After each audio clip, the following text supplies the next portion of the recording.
You don't belong here, boy. Rachel Torres's voice cut through Dallas International Airport like a blade. She didn't whisper it. She didn't hesitate. She stood behind the gate podium at Terminal C, Gate 23, staring at 17-year-old Marcus Williams, and decided right then and there that his presence in the first-class boarding line was impossible. It was Friday evening, 6 p.m. sharp, the absolute chaos of holiday rush hour. The terminal buzzed with the electric tension of delayed flights, crying babies, and passengers clutching coffee cups like lifelines. Gate 23 was boarding Skybridge Airlines Flight 447 to London, and Rachel Torres had been manning this podium for 6 straight hours. Her feet ached in her regulation Navy heels. Her patience had evaporated somewhere around noon, but Rachel didn't just see herself as a gate agent.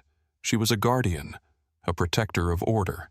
In her mind, first class wasn't just a seating section. It was a sacred space where certain people belonged and others most certainly did not. Marcus Williams adjusted the strap of his leather backpack and approached the priority boarding lane. At 17, he had the kind of tall, lean frame that made expensive clothes look effortlessly casual. He wore a charcoal cashmere hoodie, though you couldn't tell the brand from a distance, and pristine white sneakers that cost more than Rachel's weekly paycheck. Over his ears sat a pair of noise-canceling headphones, and his phone displayed a digital boarding pass with unmistakable first-class markings. He was exhausted. The MIT Physics Summer Institute had been intense. 3 weeks of quantum mechanics, theoretical physics, and competition with the brightest minds from around the world. Marcus had placed second overall, missing first by mere points. All he wanted was to sink into his lie-flat seat, maybe eat a warm cookie and sleep his way across the Atlantic. What he didn't want was this. As Marcus stepped toward the red carpet that marked the priority boarding zone, Rachel's eyes narrowed behind her rimless glasses. She saw his skin color first, dark, rich brown that immediately triggered something ugly in her mind. Then she saw the hoodie, the headphones, the relaxed posture of someone who wasn't trying to impress anyone. She didn't notice the platinum status tag on his bag. She didn't see the polite nod he gave to the elderly couple behind him. She didn't register the quiet confidence in his posture. She saw a disruption to her carefully maintained order. "Excuse me," Rachel's voice sliced through the terminal noise. "You with the headphones?" Marcus didn't hear her initially. Through his headphones, a lecture on quantum entanglement played softly. He took another step toward the jet bridge entrance. Rachel stepped out from behind her podium, physically blocking his path. "Hey, I'm talking to you." Marcus stopped pulling his headphones down around his neck. He blinked, looking genuinely confused. "I'm sorry, ma'am." "Were you speaking to me?" "Read the sign?" Rachel snapped, pointing a perfectly manicured finger at the velvet rope barrier. "This is priority boarding. First and business class only. Economy boarding starts with Zone 4. You need to go sit down and wait for your group to be called." Marcus looked at the sign, then back at Rachel. A small, polite smile crossed his face, the kind his father had taught him to use when dealing with misunderstandings. "Yes, ma'am, I understand. I'm in seat 1A. I'm flying first class." Rachel let out a sharp, derisive laugh that was loud enough to make nearby passengers look up from their phones. "First class?" she repeated, her tone dripping with sarcasm. "Honey, seat 1A costs $15,000 one way." "I don't have time for TikTok pranks or whatever this is. We're trying to board serious passengers here. Move aside." Marcus felt his heart rate climb slightly, but his voice remained steady. "I have my boarding pass right here." He reached into his pocket to retrieve his phone. "If you'd like to scan it." "I don't want to see a screenshot," Rachel interrupted, crossing her arms. "I know this scam. You kids Photoshop boarding passes, try to sneak into the premium cabins and film yourselves drinking champagne before we kick you off. Not on my shift. Not today." "It's not a screenshot," Marcus said, his voice staying level even as embarrassment heated his neck. "It's the active app. Look, if you just scan it." I said step aside, Rachel shouted. The line behind Marcus was growing restless. A tall man in an expensive bespoke suit tapped his watch and cleared his throat loudly. Is there a problem here? Some of us would actually like to board this flight. Rachel flashed the man a sickeningly sweet smile. I'm so sorry for the delay, Mr. Brennan. I'm just dealing with a security issue. This young man seems confused about where he belongs. She turned her glare back to Marcus, her face hardening into stone. Last warning. Go to the back of the terminal and wait for Zone 5, or I'm calling security. Marcus took a deep breath. In this moment, he knew exactly who his mother was. He knew he could drop the name Diana Cross right now and watch the color drain from this woman's face like water from a broken dam. But his mother had raised him better than that. You earn respect, Marcus, she'd told him countless times. You don't demand it with my title. But he also knew what was happening here. He'd seen it before. The memory hit him like a flash. 12 years old, standing in an upscale restaurant in London. He'd saved his allowance for weeks to take his mother to lunch for her birthday. The maitre d' had looked him up and down, seen his young face and brown skin, and assumed he was lost. I think you're looking for McDonald's, son. That's down the street. The humiliation had burned then, and it burned now. But unlike that 12-year-old boy, 17-year-old Marcus Williams understood his power. Ma'am, he said firmly, his voice carrying the quiet authority he'd inherited from his mother. I am not moving. I have a valid ticket.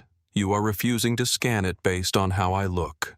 That is a violation of airline policy, and more importantly, it's wrong. The air in the gate area seemed to freeze. Rachel's eyes went wide. In 20 years of working for various airlines, she'd never been challenged like this. Certainly not by a teenager in a hoodie who, in her mind, should be grateful she wasn't calling the police immediately. Violation, Rachel hissed, stepping into his personal space. You want to talk about violations? Fine. Let's see this magical ticket of yours. Before Marcus could offer his phone, she snatched it from his hand. Rachel marched back to her podium, holding Marcus's phone like it was contaminated evidence. Her heels clicked against the floor with the sharp precision of someone who believed authority came from noise rather than respect. She held the device under her scanner, almost hoping it wouldn't work, praying it would prove her suspicions correct. Beep.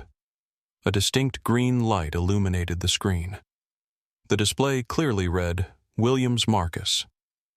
Flight, Sky 447. Seat 1A. Status, VVIP. For exactly 3 seconds, Rachel Torres froze. The VVIP designation was blinking on her screen, a status code reserved for heads of state, A-list celebrities, and board members. The kind of passengers who traveled with security details and personal assistants. The kind of passengers who could make or break careers with a single phone call. But Rachel's brain couldn't process the cognitive dissonance. She looked at Marcus, young black wearing casual clothes despite their obvious quality, and then at the screen showing legitimate credentials. In her mind, clouded by 20 years of unconscious bias and recent personal frustrations, there was only one possible explanation. This wasn't her being wrong. This was him being criminal. Hacker, she muttered under her breath, loud enough for nearby passengers to hear. She looked up at Marcus, who was waiting with the patient expression of someone accustomed to being underestimated. Well, he asked politely. May I board now? Nice try. Rachel announced loudly, addressing the growing crowd of onlookers more than Marcus himself. She wanted the audience on her side, wanted them to see her as the professional protecting them from fraud. You think you're clever, don't you? You hacked into our loyalty program. Marcus let out a nervous laugh. What? That's insane. I didn't hack anything. Just check your manifest. My name should be right there. I am looking at the manifest. Rachel lied smoothly. She typed a few random keys, pretending to override the scanner results. And I see a ticket for Williams booked through our corporate office. You either stole a credit card kid or you stole someone's identity. Which is it? I am Marcus Williams, he said, his voice rising slightly with frustration. Prove it, Rachel demanded. Show me ID. Marcus reached for his wallet without hesitation. He pulled out his British passport. Burgundy leather official government seal, his photo clearly visible through the plastic window. He handed it over without a word. Rachel flipped it open. The photograph matched his face perfectly.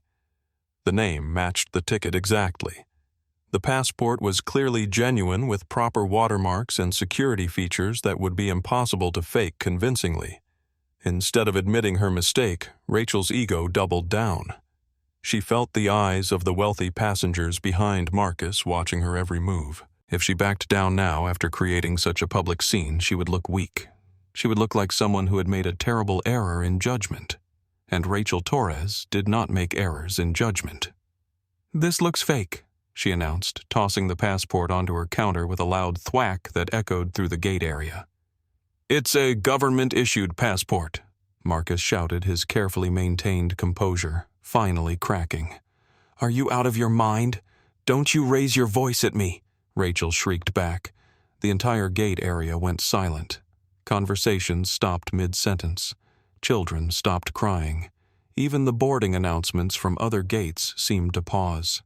You come into my airport with your stolen ticket and your fake ID, and then you have the nerve to scream at me. Rachel's voice was shrill, desperate. I have been working here for 20 years. 20 years. Marcus felt something shift inside him. The careful politeness his parents had taught him, the respectful demeanor he'd maintained even in the face of obvious discrimination. It crystallized into something harder, something more dangerous. You're being racist, he said quietly, but somehow in the suddenly silent gate area everyone heard it. That was the trigger. Rachel's face turned a deep shade of purple. I am doing my job, she yelled. My job is to protect this airline from fraud, from security threats, from people who don't belong in premium cabins. She looked down at Marcus's phone, still clutched in her hand like evidence of a crime. And you know what we do with fraudulent documents? Give me my phone back, Marcus warned, taking a step forward. Back up, Rachel screamed. Security, security. From across the terminal, James Rodriguez heard the call. As head of security for Terminal C, James had responded to thousands of incidents over his 15-year career. But something about this particular call made his stomach tighten. Maybe it was the desperation in Rachel's voice. Maybe it was the way conversations had stopped throughout his section of the airport. Or maybe it was because he'd seen this movie before. James Rodriguez was a family man with 3 kids, a mortgage, and 15 years invested in his pension. But he was also a Hispanic man who understood what it meant to be looked at with suspicion, to have your presence questioned in spaces where others belonged without question. His own son Miguel had been pulled aside at school last month, accused of cheating simply because his test scores were surprisingly high for someone with his background. As James approached Gate 23, he could see the scene unfolding. A young black man, well-dressed, despite the casual clothes, standing calmly while a gate agent waved his phone and passport like weapons. Behind the young man, a line of increasingly agitated passengers, some recording with their phones, others shaking their heads in disgust. What exactly is the security concern here? James asked Rachel, his voice professional but cautious. Fraudulent documents, Rachel said immediately. Possible identity theft. This individual is attempting to board with fake credentials. James looked at Marcus, who met his eyes directly. Sir, I'm happy to cooperate with any security procedures, but this is discrimination. My documents are legitimate. She's refusing to honor a valid boarding pass because of how I look. James examined the passport and phone. The VVIP status was clearly displayed. Everything appeared legitimate. But Rachel was insistent, and she had seniority, and James had a family to feed. Let me see what we're dealing with here, James said carefully.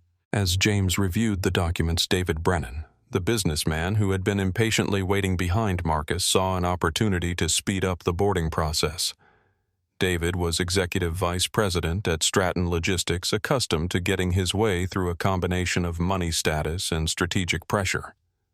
Officer David interrupted. "I witnessed this entire incident."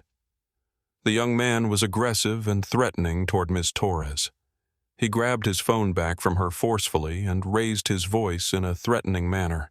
It was a complete lie. David had seen Marcus remain calm throughout the exchange. But David had a connection to catch in London, a multi-million-dollar deal closing Monday morning, and no patience for what he saw as social justice theater delaying his travel. "That's absolutely not what happened," protested Sarah Mitchell, a flight attendant who had been watching from the jet bridge. "The passenger has been completely professional." Rachel spun toward Sarah. "Say one more word and you'll be looking for a new job."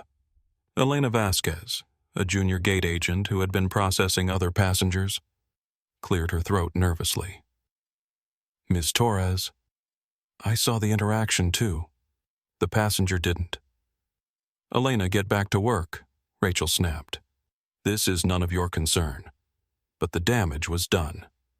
James Rodriguez found himself in an impossible position. He had conflicting witness accounts, an insistent senior employee, and growing pressure from delayed passengers.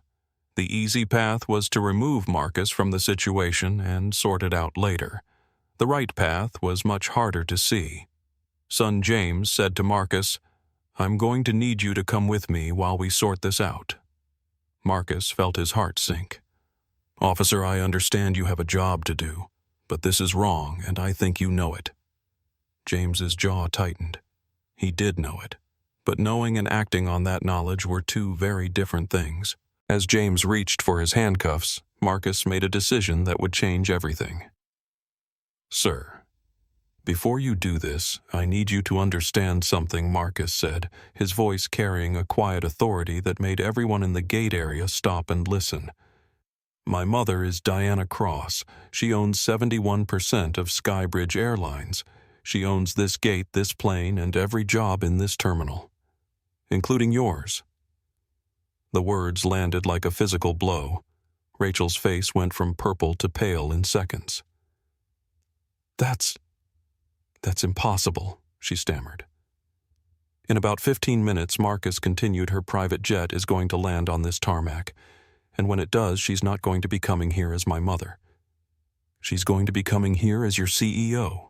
And she's going to want to know why her son was handcuffed for the crime of flying first class while black." James's hands froze halfway to his handcuffs. David Brennan suddenly found his shoes very interesting. Sarah Mitchell pulled out her phone and began texting furiously. "Ma'am," Marcus said, turning to look directly at Rachel, "this will be the most expensive mistake you've ever made. Not because of the money you'll lose, but because of what you'll learn about who you really are." Rachel's mouth opened and closed like a fish gasping for air. I was just following protocol." "No," Marcus said simply. "You were following prejudice. There's a difference." In the distance, the distinctive sound of a private jet's engines could be heard approaching the airport. Diana Cross was coming. James Rodriguez stood frozen in a moment that would define his career and his conscience. 15 years of experience told him to follow protocol, to err on the side of caution, to listen to the senior employee who had called for his assistance. But 15 years of life as a Hispanic man in America told him something entirely different. The VVIP status on Marcus's boarding pass wasn't something you could fake easily. The passport looked authentic. The young man's demeanor was calm, respectful, even dignified under pressure. And now the claim about Diana Cross. James knew that name. Everyone in the aviation industry knew that name. She was the billionaire who had transformed the airline industry, the woman who had built an empire from nothing. But could this teenager really be her son? James's radio crackled to life. "Control to Rodriguez." What's your status on the Gate 23 incident? Still assessing, James replied, buying himself precious seconds to think. His phone buzzed with a text from his wife. Miguel's teacher called. They want to discuss his behavioral issues again. Can you believe they think our son is a problem just for speaking Spanish to his friend at lunch? The parallel hit James like a truck. Here he was, potentially about to arrest a black teenager for the crime of existing in a space where someone else decided he didn't belong. How was this different from what Miguel faced at school every day? Mr. Williams, James said carefully, I'm going to need to verify some information. Are you willing to wait while I make some calls? Of course, Marcus replied. I appreciate your professionalism. Rachel stepped forward aggressively. Officer Rodriguez, I don't understand the delay. I've made a clear report of fraudulent documentation. This individual needs to be removed immediately. Ms. Torres James said firmly, I'm handling this situation. Please step back. It was the first time in the entire incident that someone had told Rachel to back down, and her face flushed with anger and embarrassment. David Brennan checked his Rolex for the third time in 2 minutes. His connection was tight. His patience was non-existent, and this entire situation was interfering with his very important life. In his world, problems got solved through money influence and strategic pressure. This was no different. Officer Rodriguez David said, stepping forward with the confident swagger of a man accustomed to getting his way. I'm David Brennan, Executive Vice President at Stratton Logistics. I need to be on this flight for crucial business. I witnessed this entire incident, and I can tell you definitively that this young man was aggressive and threatening toward airline personnel. David's lie was smooth practiced, delivered with the kind of corporate authority that had convinced boards of directors to approve billion-dollar deals. He looked the part. Expensive suit, confident posture, the casual assumption that his word would be taken as gospel. Mr. Brennan's Sarah Mitchell called out from the jet bridge, that's absolutely not what happened. I saw the whole thing. David turned toward her with a dismissive wave. I'm sure you think you saw something miss, but you were distracted by your duties.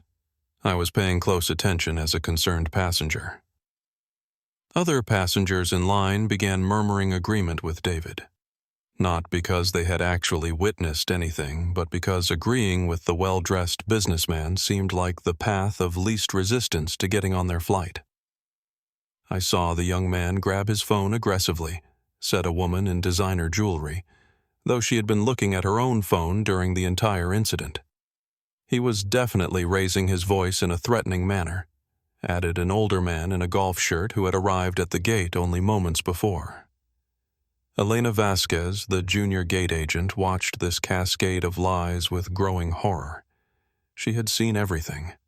Marcus had been nothing but polite and professional even in the face of Rachel's increasingly hostile behavior. But Elena was 24 years old in her first year at the airline, still paying off student loans and supporting her mother. Speaking up could cost her everything, but staying silent felt like betraying everything her mother had taught her about right and wrong. Excuse me? Elena said quietly, then louder when no one heard her.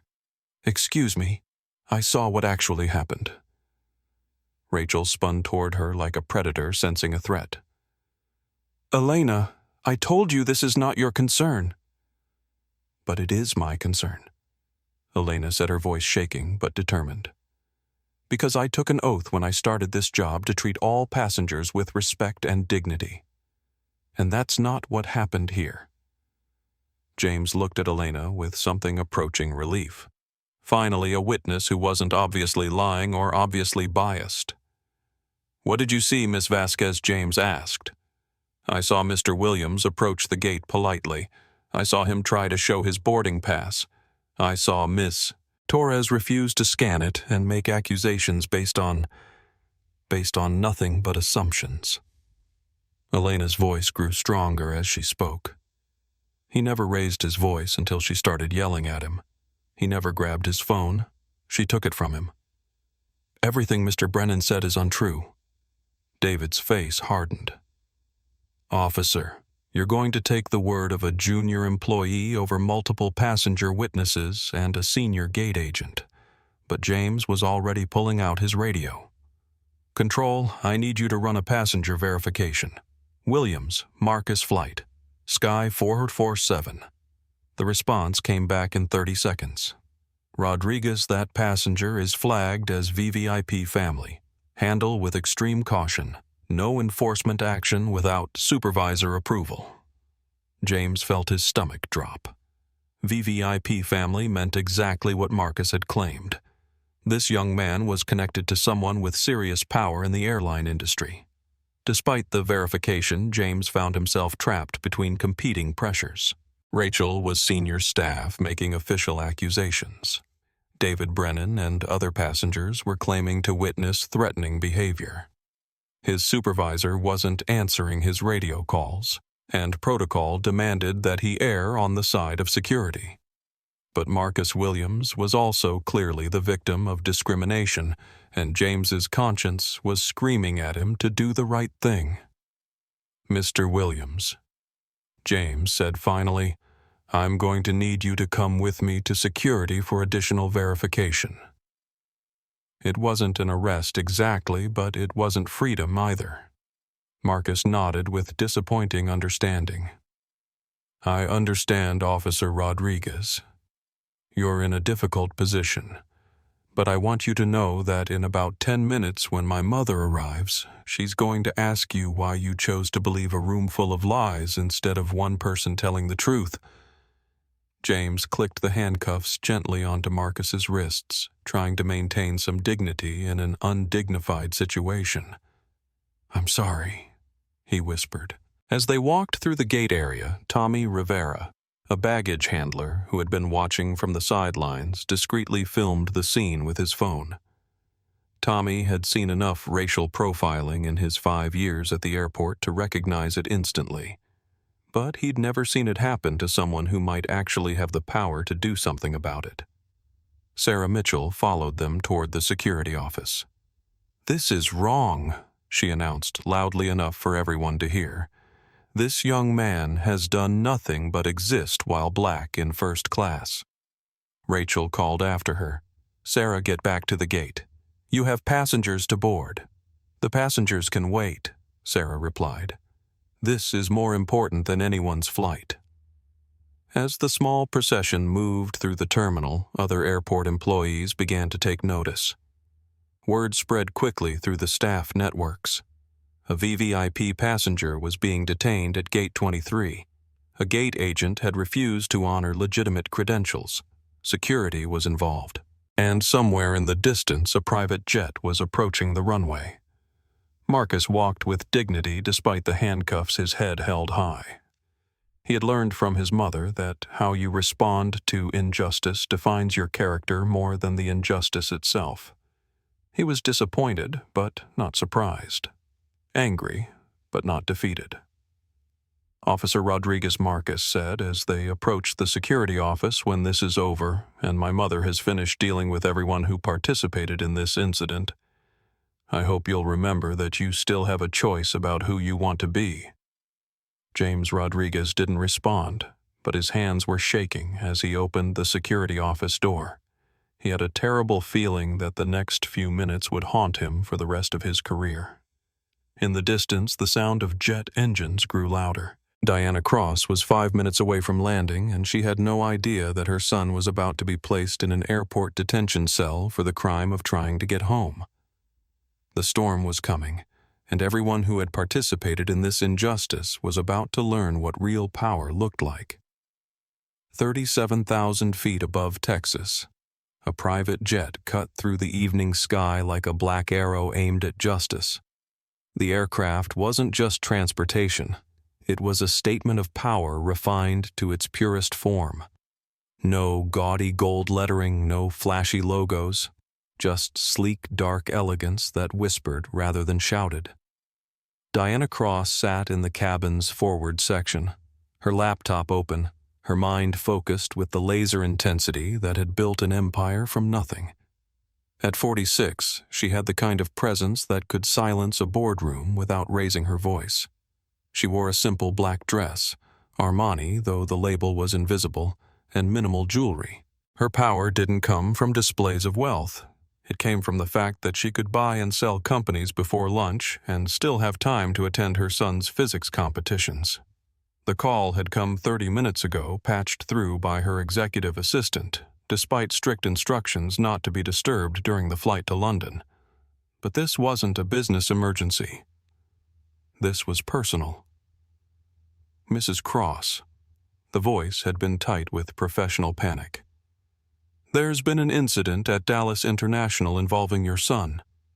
Diana's blood had turned to ice, but her voice remained steady. What kind of incident? He's been detained by airport security. There was an issue with his boarding credentials. 5 words had echoed in Diana's mind as she ordered the pilot to divert immediately to Dallas issue with his boarding credentials. She knew exactly what that meant. She'd lived it herself too many times to count.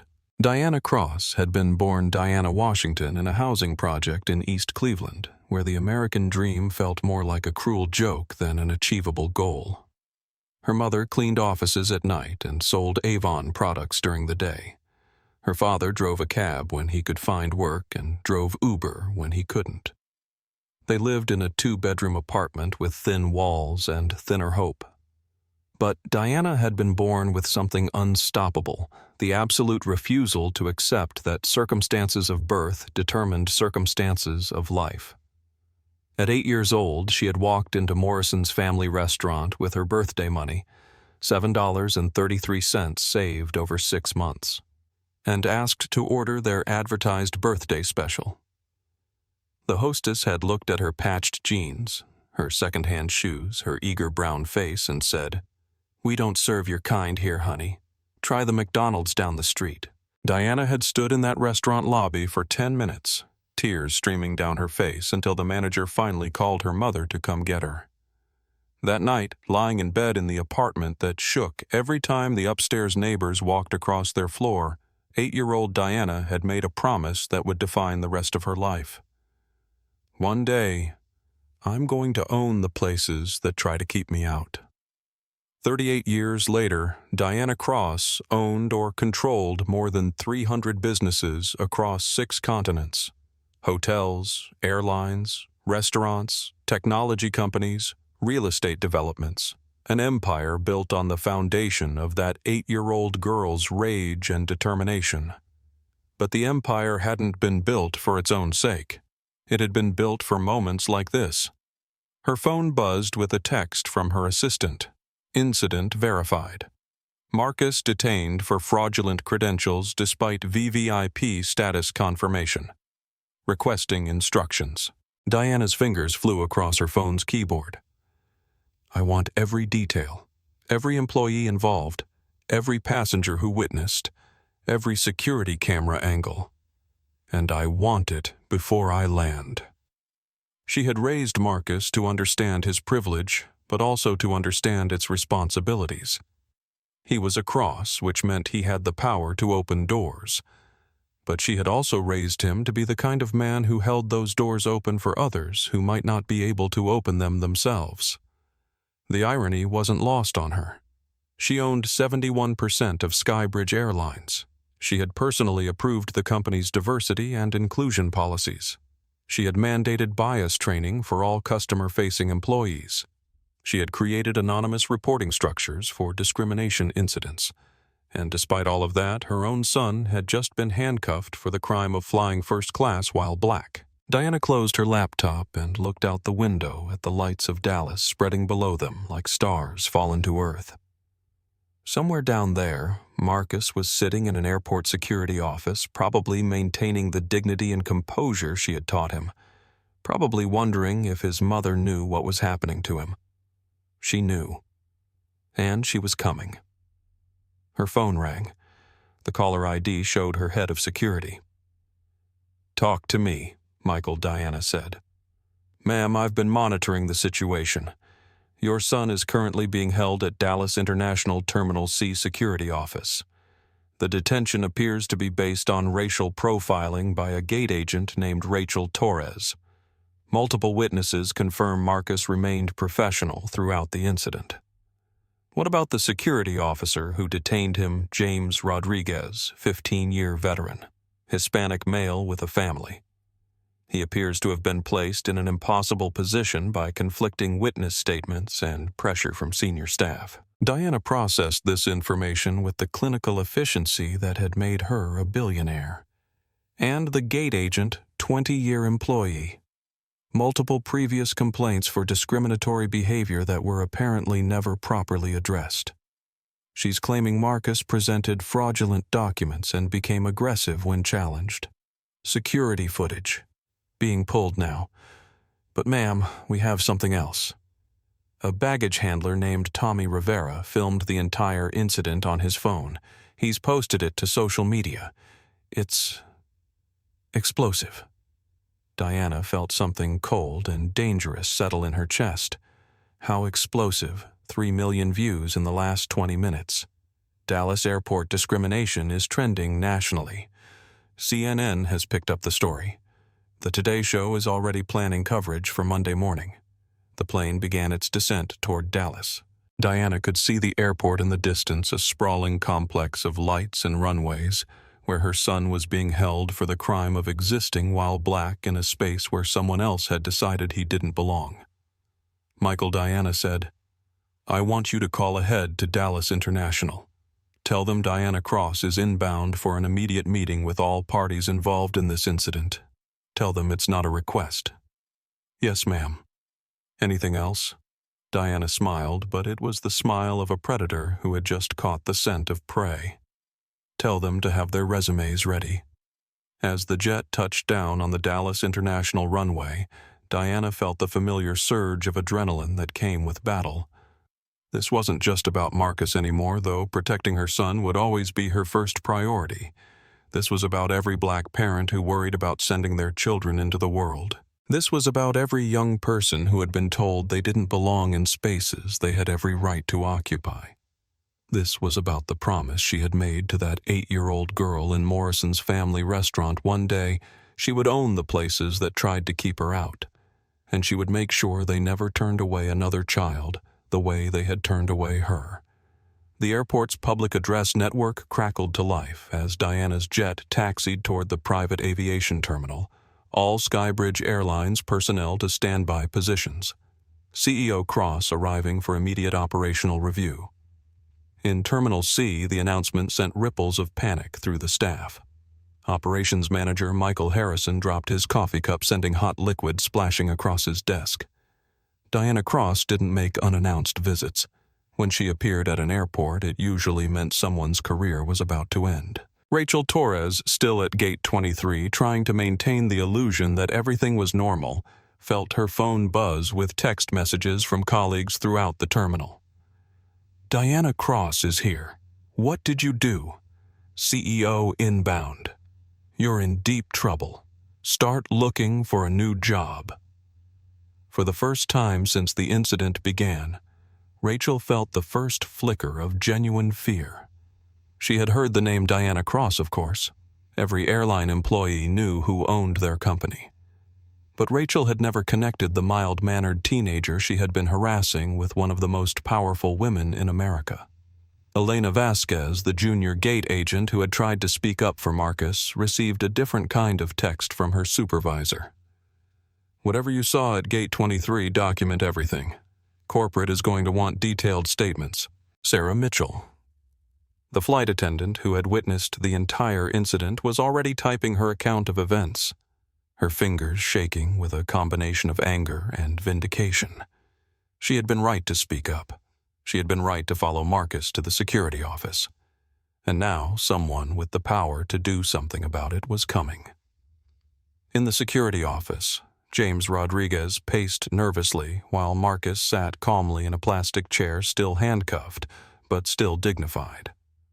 James's radio had been buzzing with increasingly frantic calls from his supervisors, but he was afraid to answer them. He knew his career was probably over. The question now was whether he would have the courage to tell the truth about what had really happened. "Mr. Williams," James said quietly, "I owe you an apology." Marcus looked up at him with something approaching sympathy.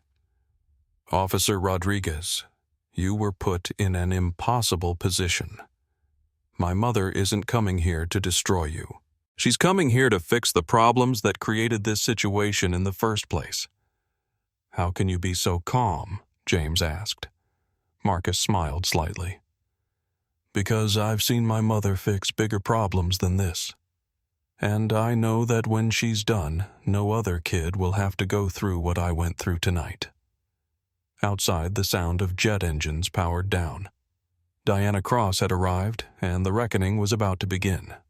Tommy Rivera, still clutching his phone with the video that had already gone viral, watched through a terminal window as a sleek black sedan pulled up to the private aviation building. He couldn't see the woman who stepped out of the car, but he could feel the change in the airport's energy. Something important was happening. Something that would be remembered long after the planes stopped flying for the night. The woman walking through the Dallas International Airport private terminal carried herself like justice personified. She didn't hurry. She didn't need to. Power was coming to find the people who had abused it, and there was nowhere left for them to hide. Diana Cross didn't walk through the private terminal of Dallas International Airport. She moved like justice itself, unhurried, inevitable, and absolutely certain of its destination. The black sedan that had delivered her from the tarmac pulled away silently, leaving behind a woman whose presence seemed to shift the very atmosphere of the building. She wore no badge, carried no visible symbols of authority, and needed none. Power, real power, announces itself through posture, through the way heads turn without conscious thought, through the sudden hush that falls over conversations when it enters a room. The private terminal's staff had been briefed about her arrival, but seeing Diana Cross in person was different from reading about her in corporate communications. She was smaller than expected, but somehow filled more space. Her movements were economical, precise, carrying the confidence of someone who had never doubted her right to be anywhere she chose to be. Michael Harrison, the airport's operations manager, met her at the terminal entrance. He was sweating despite the air conditioning, his tie askew from nervous adjustments, his usual corporate composure shattered by the knowledge that his career might end before midnight. "Mrs. Cross," he began, "we appreciate you coming so quickly. I want to assure you that we're investigating. Diana's hand came up in the smallest possible gesture, but Michael's words died mid-sentence. Her voice when she spoke was calm and controlled, carrying the weight of absolute authority. Where is my son? He's in our security office, ma'am, being interviewed as part of the investigation process. Being interviewed." Diana's eyebrows rose fractionally. "Mr. Harrison, my son was handcuffed for presenting legitimate travel documents. He's not a suspect. He's a victim." "Those are different things." Michael swallowed hard. "Of course, ma'am. Poor choice of words. If you'd like to accompany me to the security office." "I would like 3 things, Mr. Harrison." Diana interrupted. "I want my son released immediately. I want every employee involved in this incident assembled in your conference room within 10 minutes. And I want security footage of the entire event queued up and ready for review." She paused, letting the weight of her words settle. "After that, we're going to have a conversation about how an airline I own allowed my child to be arrested for flying first class." Michael's face went pale. "Yes, ma'am. Right away." As they walked through the terminal, Diana's phone buzzed with constant updates from her team. The video of Marcus being handcuffed had reached 5 million views. Major news networks were planning coverage. Congressional representatives were issuing statements. What had started as a local incident was becoming a national conversation about discrimination in the travel industry. But Diana's focus remained laser-sharp on her immediate objectives. Get Marcus out of handcuffs, identify everyone responsible for putting him there, and ensure it never happened again. The airport's main conference room felt like a courtroom as the key players assembled. Rachel Torres sat at one end of the table, her earlier confidence replaced by barely controlled panic. James Rodriguez sat nearby, still in uniform but looking like he wished he could disappear. David Brennan had been tracked down at his connection gate and summoned back his expensive suit, now wrinkled from stress sweat. Elena Vasquez and Sarah Mitchell sat together, both nervous but determined to tell the truth. Tommy Rivera, the baggage handler whose video had started a national conversation, held his phone like evidence in a trial. Michael Harrison shuffled papers he didn't need, trying to project competence he didn't feel. Diana entered the room like a general surveying a battlefield. She didn't sit immediately. Instead, she walked slowly around the table, making eye contact with each person present. When she spoke, her voice carried the controlled fury of a mother protecting her child and the calculating coldness of a CEO solving a problem. "Good evening," she began. "I'm Diana Cross. I own this airline, this terminal, and the company that employs most of you. 30 minutes ago, I was on a plane to London for an important business meeting. Instead, I'm here because my 17-year-old son was handcuffed for the crime of flying first class while black." She moved to the head of the table, her presence commanding attention from every person in the room. "Before we begin, I want everyone to understand something clearly. I'm not here as an angry mother, though I am angry. I'm here as the CEO of Skybridge Airlines, and I'm conducting an official investigation into a civil rights violation that occurred on my property, perpetrated by my employees against my son." Diana's eyes fixed on Rachel Torres. "Ms. Torres, you called security on my son. You confiscated his phone and passport. You accused him of fraud and identity theft. I'd like you to explain your actions." Rachel's voice came out as a whisper. I was following security protocols." The passenger seemed suspicious. Suspicious how Rachel's mouth opened and closed. She couldn't say what she was thinking, that Marcus looked suspicious because he was young black and dressed casually. She couldn't admit that her assumptions were based on prejudice rather than evidence. He looked too young to afford first class. Rachel finally managed. "Ms. Torres, my son is 17 years old and has been flying first class since he was old enough to walk. He has flown on this airline hundreds of times. His frequent flyer status is higher than some of your most valued corporate customers." Diana's voice remained level, but the temperature in the room seemed to drop. What made him look suspicious wasn't his age. What was it? Rachel couldn't answer, because the honest answer would condemn her. In the security office, Marcus Williams sat quietly still, handcuffed to his chair, still maintaining the dignity his parents had taught him. The small room smelled of industrial coffee and disappointment. Through the window, he could see the bustle of the airport continuing normally, travelers rushing to catch flights, families reuniting the ordinary magic of air travel, proceeding as if nothing had happened. But something had happened.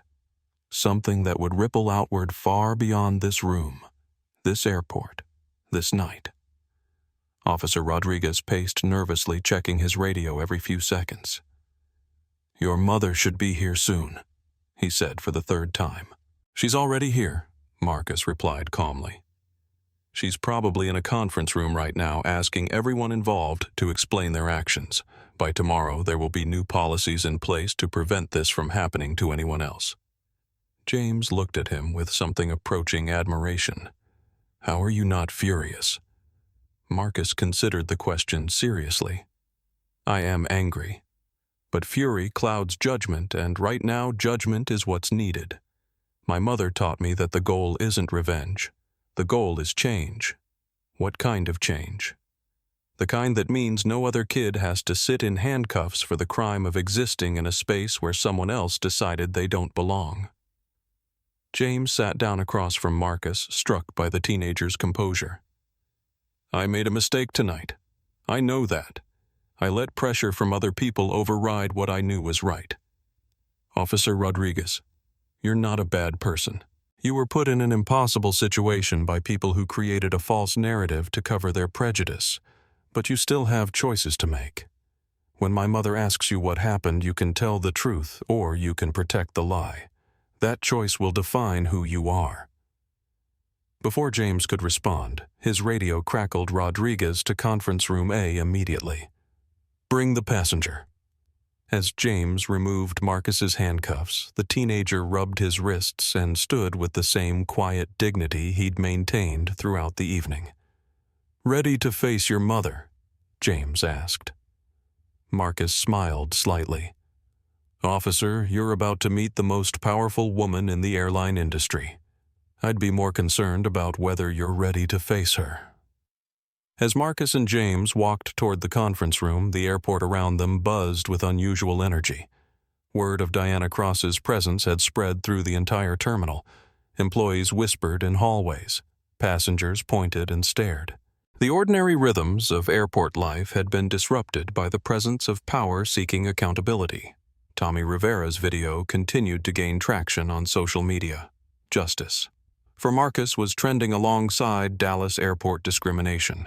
The story had been picked up by CNN, Fox News, MSNBC, and BBC. What had started as one family's experience with discrimination was becoming a national conversation about bias in the travel industry. In the conference room, Diana reviewed security footage on a large monitor. The cameras had captured everything: Rachel's initial refusal to scan Marcus's boarding pass, her aggressive confiscation of his phone and passport, the false accusations, the lies told by David Brennan and other passengers. "Ladies and gentlemen," Diana said as Marcus entered the room, "I'd like you to meet my son, Marcus Williams," the alleged security threat who was handcuffed for attempting to board an airplane with valid credentials. Marcus walked to his mother's side, his head high, his composure intact. Diana's hand briefly touched his shoulder, the only outward sign of the protective fury burning inside her.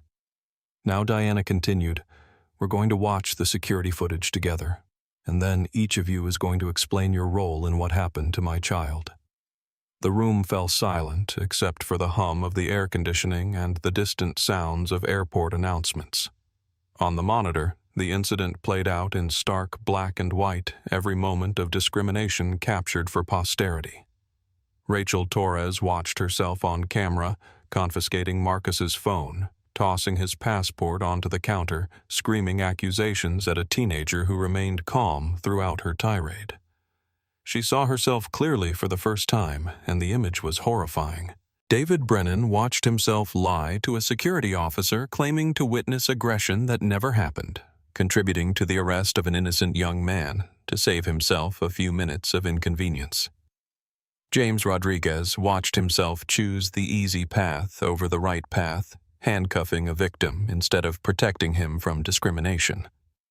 But they also saw Elena Vasquez trying to speak up for truth, and Sarah Mitchell refusing to let injustice go unchallenged, and Tommy Rivera documenting everything with the courage of someone who knew that witnesses have responsibilities. When the footage ended, Diana Cross turned to face the room. Her voice, when she spoke, carried the weight of judgment and the promise of consequence. Now she said, "Let's talk about accountability." Sarah Mitchell was the first to speak, her voice clear and unwavering as she recounted the events at Gate 23. As a flight attendant with 8 years of experience, Sarah had seen her share of difficult passengers and tense situations. But what she had witnessed tonight was different. It was discrimination disguised as policy enforcement. "Mrs. Cross," Sarah began, "I was preparing the cabin for boarding when I heard raised voices at the gate. I looked out and saw Ms. Torres refusing to scan your son's boarding pass. When I heard her accusing him of fraud, I knew something was wrong." Diana's attention was completely focused on Sarah, her executive assistant taking notes on a tablet beside her. "What specifically did you observe, Ms. Mitchell? Your son was polite throughout the entire interaction. He never raised his voice until Ms. Torres started shouting at him. He offered his documents willingly. The only aggressive behavior came from Ms. Torres herself." Sarah's voice grew stronger as she continued. "When Officer Rodriguez arrived, I tried to provide an accurate account of what I'd witnessed, but Ms. Torres threatened my job if I continued speaking." Diana's eyes flicked to Rachel, who seemed to shrink into her chair. She threatened you for telling the truth. Yes, ma'am, she said, and I quote, "Say one more word and you'll be looking for a new job." Elena Vasquez spoke next, her voice trembling but determined. "I saw everything from the beginning." Mr. Williams approached the gate normally with his boarding pass ready. Ms. Torres immediately assumed he was in the wrong line based on nothing but how he looked. "Tell me about Ms. Torres's behavior patterns," Diana requested. "Have you witnessed similar incidents?" Helena hesitated, glancing at Rachel before answering. "There have been other situations where Ms. Torres questioned passengers who didn't fit her idea of what first-class travelers should look like. Usually people of color or younger passengers or anyone dressed casually. How many other situations? In the 6 months I've worked this gate, maybe a dozen incidents where she made passengers prove they belonged in premium cabins even when they had valid tickets." Diana made a note. "And were these incidents reported?" "No, ma'am. Ms. Torres always said she was just being thorough, protecting the integrity of the premium cabin experience." Tommy Rivera held up his phone, the video that had started a national conversation still glowing on the screen. "I filmed what I could from my position near the jetway. The whole thing felt wrong from the beginning. A young man, well-dressed, polite, getting treated like a criminal for having a first-class ticket." Diana reviewed Tommy's footage frame by frame. The video clearly showed Marcus remaining calm while Rachel became increasingly agitated. It captured the moment she snatched his phone, the dramatic way she threw his passport onto the counter, and the lies told by David Brennan to Officer Rodriguez. "Mr. Rivera, what made you decide to film this?" "Honestly, ma'am, I've seen this happen before. Not always this extreme, but passengers getting questioned and harassed because someone decided they didn't look like they belonged. Usually nobody speaks up. Nobody documents it and nothing changes. I thought maybe if people could see it happening." "You thought correctly," Diana said. "Your footage is now evidence in a civil rights investigation. It may also prevent future incidents by showing the world what discrimination looks like in real time." Diana's team had been busy during the witness interviews. Her head of security had pulled Rachel Torres's employment record, revealing a pattern of behavior that should have triggered intervention years ago. Passenger complaints, colleague reports, and incident files painted a picture of an employee who had been allowed to operate with impunity despite clear evidence of bias. Mrs. Cross, her security chief, reported we found 17 formal complaints against Ms. Torres in the past 5 years. Complaints alleging discriminatory behavior, verbal abuse, and unauthorized detention of passengers. None resulted in meaningful disciplinary action. Diana's jaw tightened. 17 complaints, and she was still in a customer-facing position. The complaints were consistently dismissed as misunderstandings or isolated incidents. Ms. Torres's supervisors noted that she was thorough in her security protocols and protective of premium cabin integrity. In other words, her supervisors knew she was profiling passengers and chose to frame it as conscientiousness rather than discrimination. "That appears to be the case, ma'am." Diana turned to Michael Harrison, the operations manager, who had been conspicuously silent during most of the investigation. "Mr. Harrison, as terminal operations manager, you would have oversight of gate agent performance and passenger complaint resolution. How do you explain 17 complaints being ignored?" Michael shifted uncomfortably in his seat. "Mrs. Cross, we get hundreds of passenger complaints every month. Not all of them are substantial." "Define substantial, Mr. Harrison." "Well, sometimes passengers are upset about delays or baggage issues, or they feel they weren't treated with the level of service they expected." "Mr. Harrison." Diana interrupted. "I'm asking specifically about the 17 complaints that alleged racial discrimination and bias-based harassment by Ms. Torres. Are you suggesting those complaints weren't substantial?" Michael's face flushed. "I didn't personally review every complaint file. Who did the regional human resources team handles discrimination complaints?" Diana's assistant handed her a tablet showing email correspondence between various managers regarding Rachel's behavior. According to these emails, Mr. Harrison, you personally received escalated complaints about Ms. Torres on 5 separate occasions. In each case, you recommended additional coaching rather than disciplinary action. The room fell silent as Diana continued reading from the emails. Here's one from just 3 months ago. Rachel continues to be our most thorough gate agent in verifying passenger credentials. While some passengers may perceive her diligence as excessive, her attention to detail prevents security breaches and maintains the premium cabin experience our first-class customers expect. She looked up at Michael. Mr. Harrison, you described racial profiling as diligence and attention to detail. You enabled this behavior by reframing discrimination as conscientious customer service. David Brennan had been silent throughout most of the investigation, perhaps hoping his corporate status would shield him from serious consequences. But Diana Cross didn't differentiate between perpetrators and enablers. Both were responsible for the harm done to her son.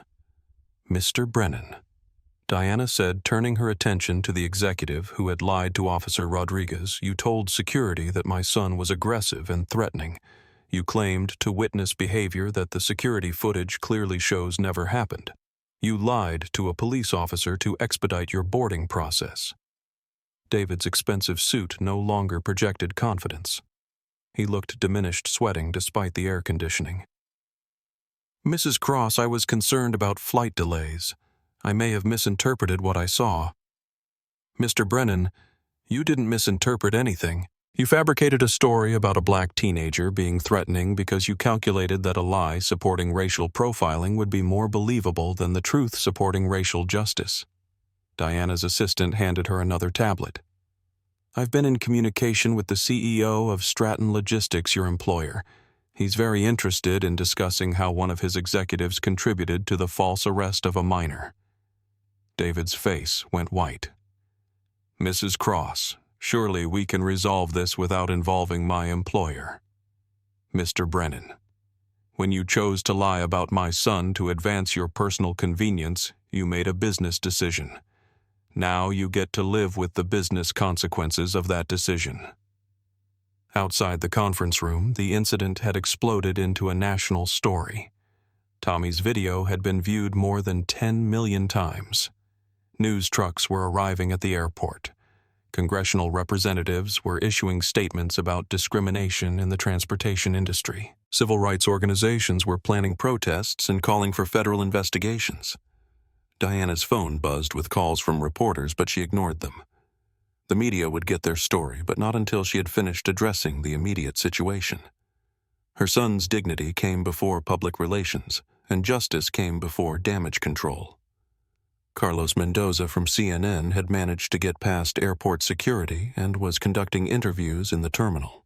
Passengers who had witnessed the incident were coming forward with their own accounts. Some supported the official narrative of Rachel and David, but most confirmed what the security footage showed: an innocent teenager harassed for existing while black in first class. This is Carlos Mendoza reporting from Dallas International Airport, where a shocking incident of alleged racial discrimination has captured national attention, Carlos reported to the camera.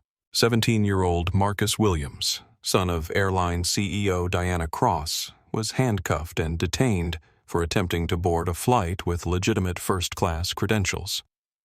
The incident has raised serious questions about bias in the airline industry and the treatment of passengers of color in premium cabin services.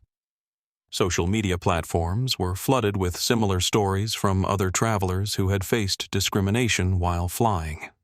Dallas airport discrimination had spawned dozens of related hashtags as people shared their own experiences with profiling, harassment, and unequal treatment. The incident was becoming a watershed moment, forcing a national conversation about issues that had been ignored or minimized for decades. As Diana's investigation deepened, a disturbing pattern emerged that went far beyond Rachel Torres's individual prejudices. The airline industry had developed an informal culture that protected discrimination by disguising it as security consciousness or customer service excellence. Mrs. Cross, her legal team, reported via secure video conference, we've identified similar incidents at airports across the country. The playbook is always the same question. Passengers who don't fit visual stereotypes demand additional verification from people of color, frame harassment as thoroughness, and dismiss complaints as misunderstandings. Diana processed this information with the cold calculation of a CEO and the burning fury of a mother. This wasn't just about Marcus anymore. This was about a structure that enabled prejudice and a culture that protected perpetrators. "How widespread is this?" she asked. "Based on federal complaint data and social media analysis, we estimate thousands of incidents annually across the industry. Most go unreported because passengers don't want to miss their flights or don't believe complaints will be taken seriously." Diana made a decision that would reshape the airline industry. "I want a comprehensive audit of every discrimination complaint filed against Skybridge Airlines in the past 10 years. I want exit interviews with every employee who quit citing discrimination or bias concerns. And I want a bias detection structure that monitors gate agent interactions in real time. Ma'am, that level of oversight would be unprecedented in the industry. Then Skybridge will set the precedent. If other airlines want to continue enabling discrimination, they can explain that choice to their shareholders when we start capturing their market share with passengers who demand dignity along with their flights." Diana turned back to the conference room where the people responsible for her son's humiliation waited to learn the consequences of their choices. She had spent 38 years building the power to protect her family and others from the kind of discrimination she had faced as a child. Tonight, she would use every bit of that power to ensure no other parent would have to watch their child be handcuffed for the crime of existing while black in a space where they belonged. The reckoning was about to begin, and it would be thorough, it would be public, and it would be permanent. Rachel Torres sat at the conference table like a cornered animal, her 20-year career at various airlines collapsing around her in real time. But instead of acknowledging her mistakes or showing remorse for the harm she had caused, Rachel doubled down on her delusions of righteousness. "Mrs. Cross." Rachel said, her voice shaking but defiant. "I was doing my job. I've worked in this industry for 2 decades, and I know security threats when I see them. Your son was dressed casually. He was young and he was in a premium boarding line. Those are red flags." Diana's expression didn't change, but the temperature in the room seemed to drop several degrees. "Ms. Torres, my son was dressed in a cashmere hoodie and designer sneakers. His casual clothes cost more than your monthly salary." "Red flags for what exactly?" "For people trying to scam their way into first class." Rachel's voice rose. "I see it all the time. Young people with fake documents, photoshopped boarding passes, stolen credit cards. I was protecting the airline from fraud." Ms. Torres, Diana's voice remained deadly calm. "You scanned my son's boarding pass. It was legitimate. You examined his passport. It was genuine. You saw his VVIP status. You knew he belonged in first class. At what point did protecting the airline from fraud become harassing a paying customer?" Rachel's face flushed. I thought the documents were too good to be real. Someone that young dressed like that with VVIP status? It seemed impossible. Impossible because he was black. The question hung in the air like a blade waiting to fall. Rachel knew that answering honestly would end her career, but lying would be pointless, given the security footage and witness testimonies. "I don't see color," Rachel finally said, the last refuge of someone caught in obvious prejudice. Elena Vasquez couldn't contain herself any longer. "Ms. Torres, I've watched you question black passengers, Hispanic passengers, young passengers, anyone who didn't fit your idea of what first-class travelers should look like. But I've never seen you demand additional verification from elderly white men, even when they were dressed in sweatshirts and flip-flops." Rachel spun toward Elena with fury. "You've been here 6 months. You don't know anything about airline security. I know discrimination when I see it," Elena shot back. and I know the difference between security protocols and personal prejudice." Diana intervened before the situation could escalate further. "Ms. Torres, you've had opportunities throughout this evening to acknowledge your mistakes and show remorse for the harm you caused my son. Instead, you've consistently chosen to defend actions that were indefensible. That choice will have consequences." While Rachel continued her futile attempts at self-justification, David Brennan was facing the collapse of everything he had built over his 15-year corporate career. His phone had been buzzing constantly with calls from his CEO, his board of directors, and his wife, all demanding explanations for his role in the viral video that was destroying his reputation. Diana turned her attention to the executive who had chosen convenience over truth. "Mr. Brennan, I've spoken with your CEO at Stratton Logistics. He's particularly interested in your decision to lie to a police officer about a minor. Apparently, moral turpitude is grounds for immediate termination under your employment contract." David's face went ashen. "Mrs. Cross, surely we can resolve this matter privately. I have a family, mortgage responsibilities. You should have thought about your family before you chose to lie about mine," Diana replied. "Your CEO has already initiated termination proceedings. Your company's stock dropped 12% today because investors don't want to be associated with executives who participate in racial profiling." Diana's assistant handed her a tablet showing Stratton Logistics' press release. "Stratton Logistics has terminated the employment of Executive Vice President David Brennan following his participation in a documented incident of racial discrimination at Dallas International Airport. The company does not condone discrimination in any form and is reviewing all policies to ensure this behavior is never repeated. But my severance package, David protested my golden parachute, voided by the moral turpitude clause, Diana informed him. You'll receive nothing beyond your final paycheck. Your professional references will note that you were terminated for cause related to civil rights violations.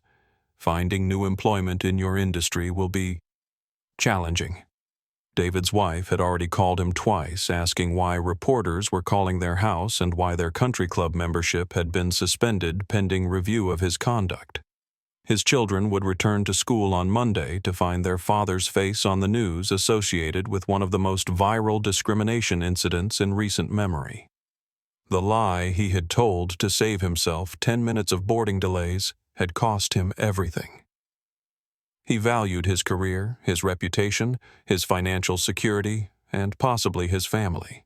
Officer James Rodriguez had remained silent through most of the investigation, watching his own mistakes play out on security footage and listening to witness testimonies that painted a clear picture of his failure to protect an innocent passenger from discrimination. When Diana finally addressed him, James was ready with the truth he should have told hours earlier. "Mrs. Cross," James began, his voice heavy with regret. "I made the wrong choice tonight. I knew in my gut that your son was innocent, but I let pressure from Ms. Torres and false statements from Mr. Brennan override my judgment. There's no excuse for that." Diana studied the security officer who had handcuffed her son.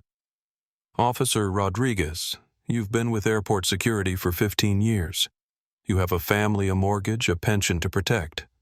I understand the pressure you were under, but understanding doesn't equal accepting. I know I failed your son, and I failed my oath to protect people regardless of who they are or how they look." James continued. "If you decide to terminate me, I won't fight it. But if you're willing to give me a second chance, I promise you'll never see anything like this from me again." James's honesty was a stark contrast to Rachel's defiance and David's desperation. Diana recognized genuine remorse when she saw it, and she understood the difference between someone who made a bad decision under pressure and someone who made bad decisions because of their character. "Officer Rodriguez, you'll be suspended pending a full investigation. You'll undergo bias training, conflict resolution training, and community service. If you successfully complete those requirements and demonstrate genuine change in your approach to your duties, you may be reinstated." "Thank you, Mrs. Cross. I won't disappoint you. You already disappointed me."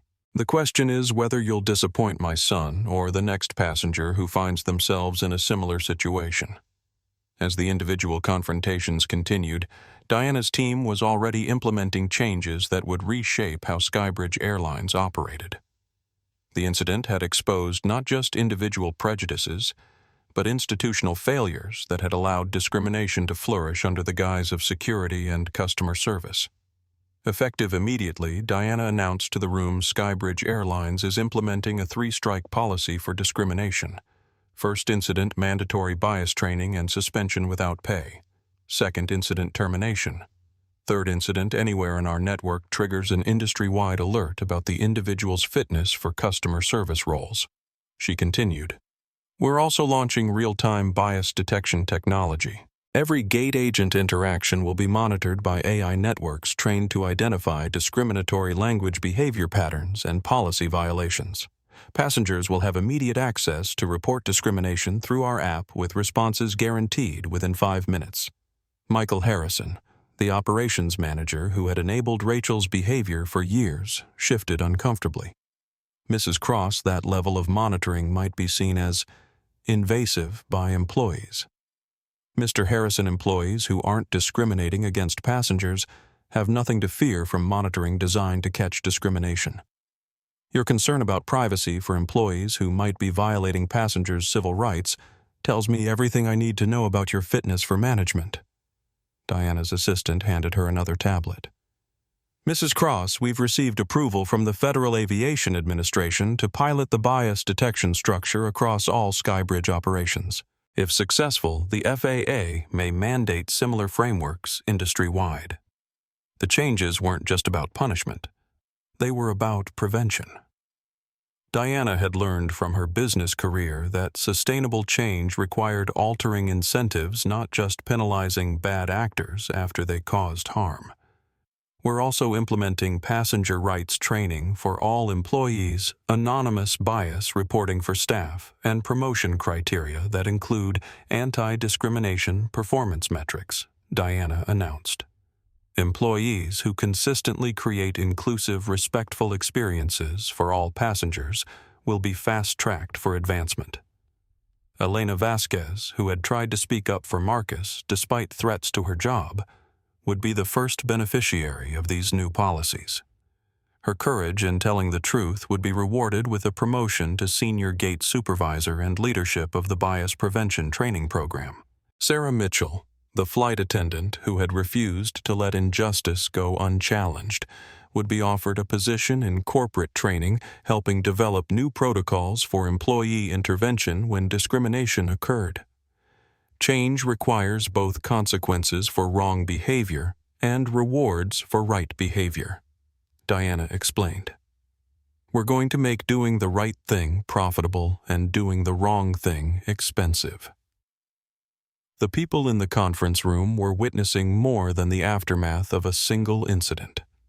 They were watching the beginning of a transformation that would ripple through the entire airline industry, setting new standards for how passengers could expect to be treated regardless of their race, age, or appearance.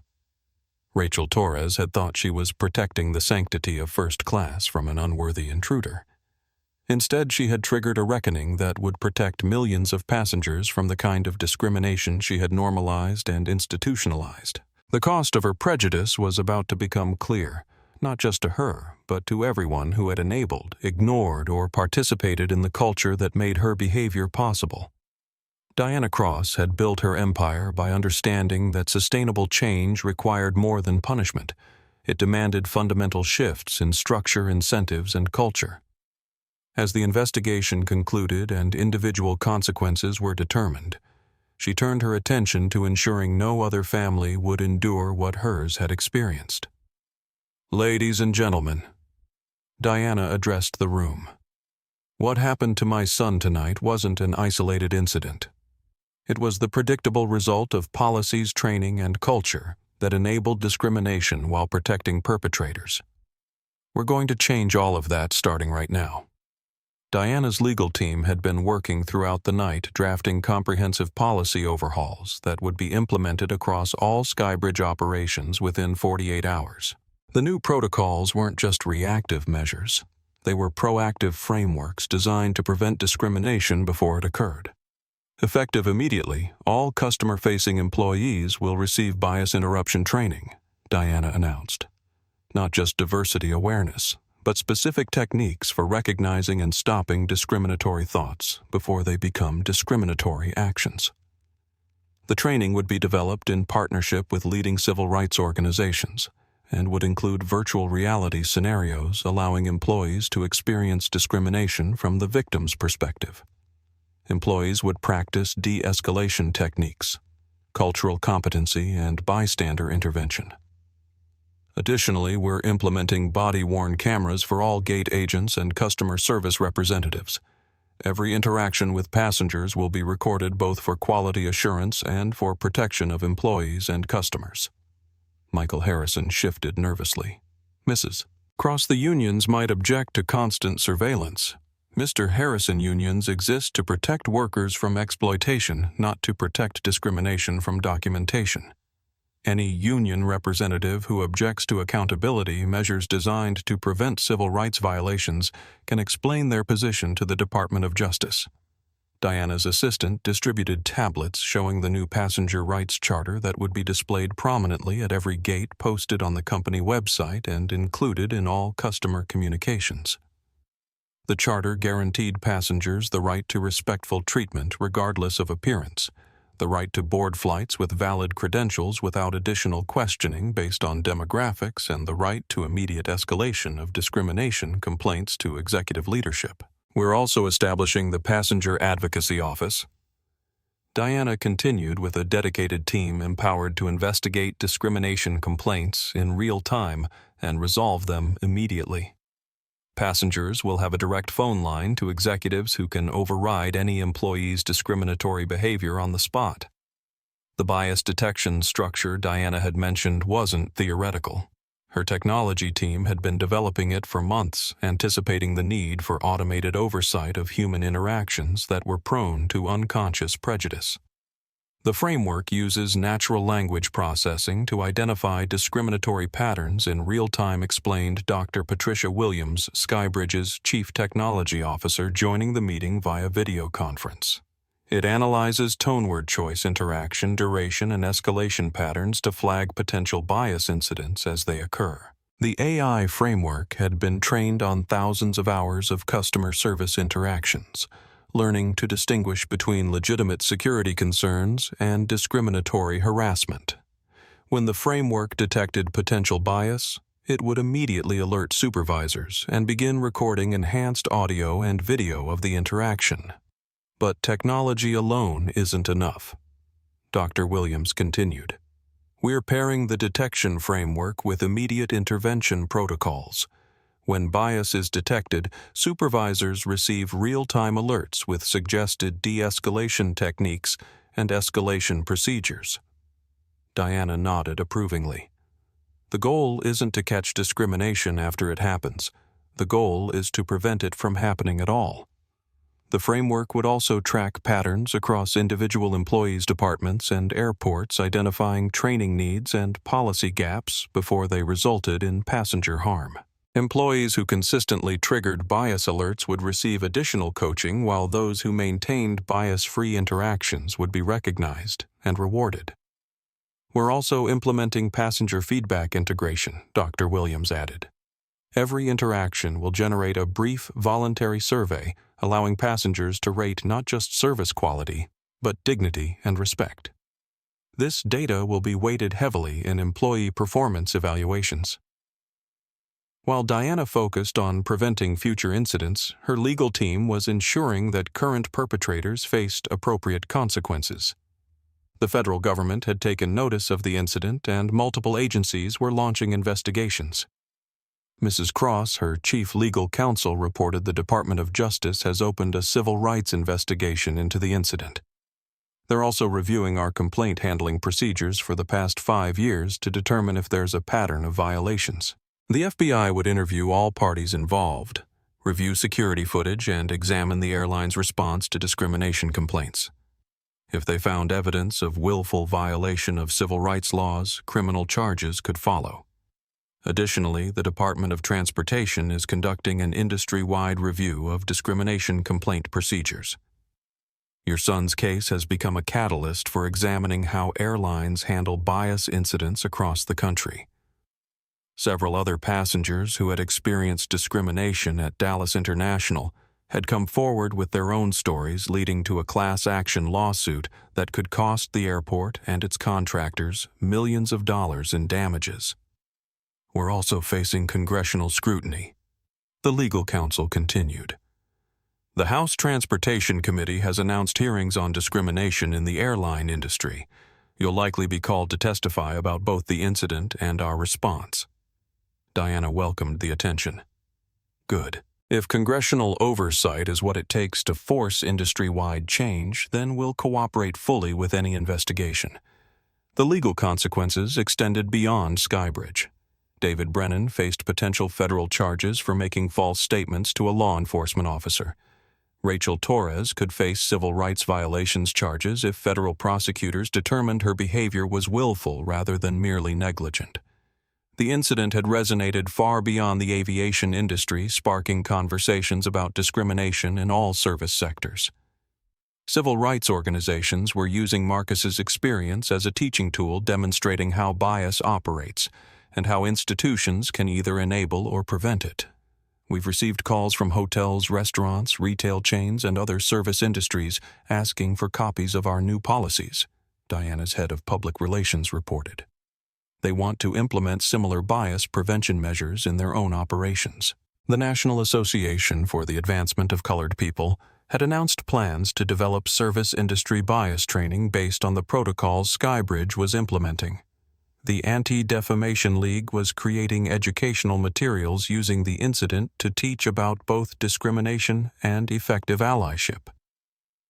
Your son has become a symbol, the PR director continued. Not just of discrimination, but of dignity in the face of injustice. His composure during the incident and his focus on institutional change, rather than personal revenge, has inspired people across the country. High schools were incorporating the incident into social studies curricula, using it to teach about civil rights bias and the importance of speaking up against injustice. College students were writing papers analyzing the economic and social costs of discrimination. Diana had decided that Marcus's experience needed to create opportunities for other young people who might face similar discrimination. The settlement money from various lawsuits would fund a comprehensive youth empowerment program. We're establishing the Marcus Williams Foundation, Diana announced. Its mission will be eliminating discrimination in travel and hospitality while providing opportunities for young people to develop the confidence and skills to advocate for their rights. The foundation would offer scholarships for students interested in civil rights law, hospitality management, and aviation careers. It would also provide bias training for young people, teaching them how to document discrimination report incidents effectively and maintain their dignity when facing prejudice. Marcus will serve on the foundation board once he turns 18, Diana said, looking at her son with obvious pride. This incident happened to him, but the solutions will come from him and his generation. The foundation would partner with schools to develop peer mediation programs teaching young people to intervene when they witnessed discrimination. It would create summer internships at civil rights organizations and establish mentorship programs pairing successful professionals with students who had experienced bias. We're also launching a national competition for high school students to develop bias prevention solutions, Diana added. The winning proposals will be implemented in real businesses, giving young people direct experience in creating change. The new policies included comprehensive accountability measures, ensuring that changes would be sustained rather than forgotten once media attention faded. Diana understood that lasting change required ongoing vigilance and measurement. Every quarter we'll publish a discrimination transparency report, Diana announced. It will include the number of bias incidents reported, investigated, and resolved, along with the training and policy changes implemented in response. The reports would be audited by independent civil rights organizations, ensuring accuracy and completeness. They would also include passenger satisfaction data specifically related to dignity and respect, providing early warning signs if discriminatory practices began creeping back into operations. We're also establishing a civil rights advisory board with rotating membership from passenger advocacy groups, civil rights organizations, and community leaders, Diana continued. They'll have full access to our operations and the authority to recommend policy changes. The advisory board would include representatives from the NAACP Anti-Defamation League disability rights organizations and LGBTQ advocacy groups, ensuring that bias prevention efforts addressed all forms of discrimination. Finally, executive compensation will now include civil rights performance metrics. Management bonuses will be tied to bias prevention, success, passenger satisfaction with dignity and respect, and employee feedback on inclusive culture.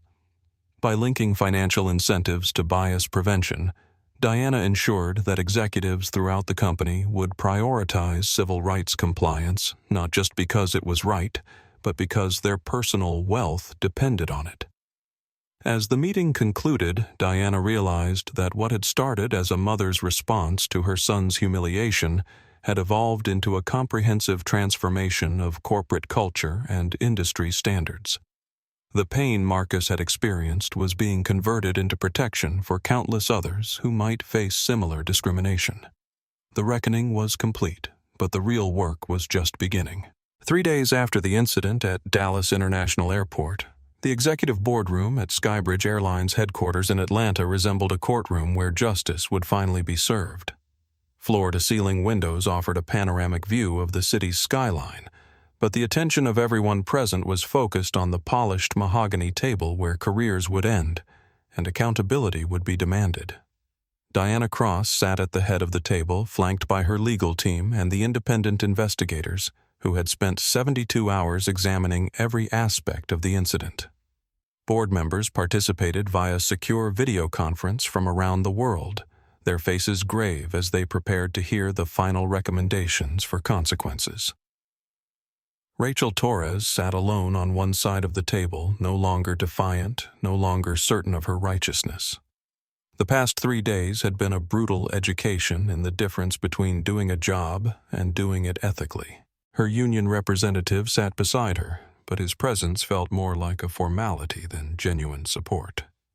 "Ladies and gentlemen," Diana began, "we're here to conclude our investigation into the civil rights violation that occurred at Dallas International Airport.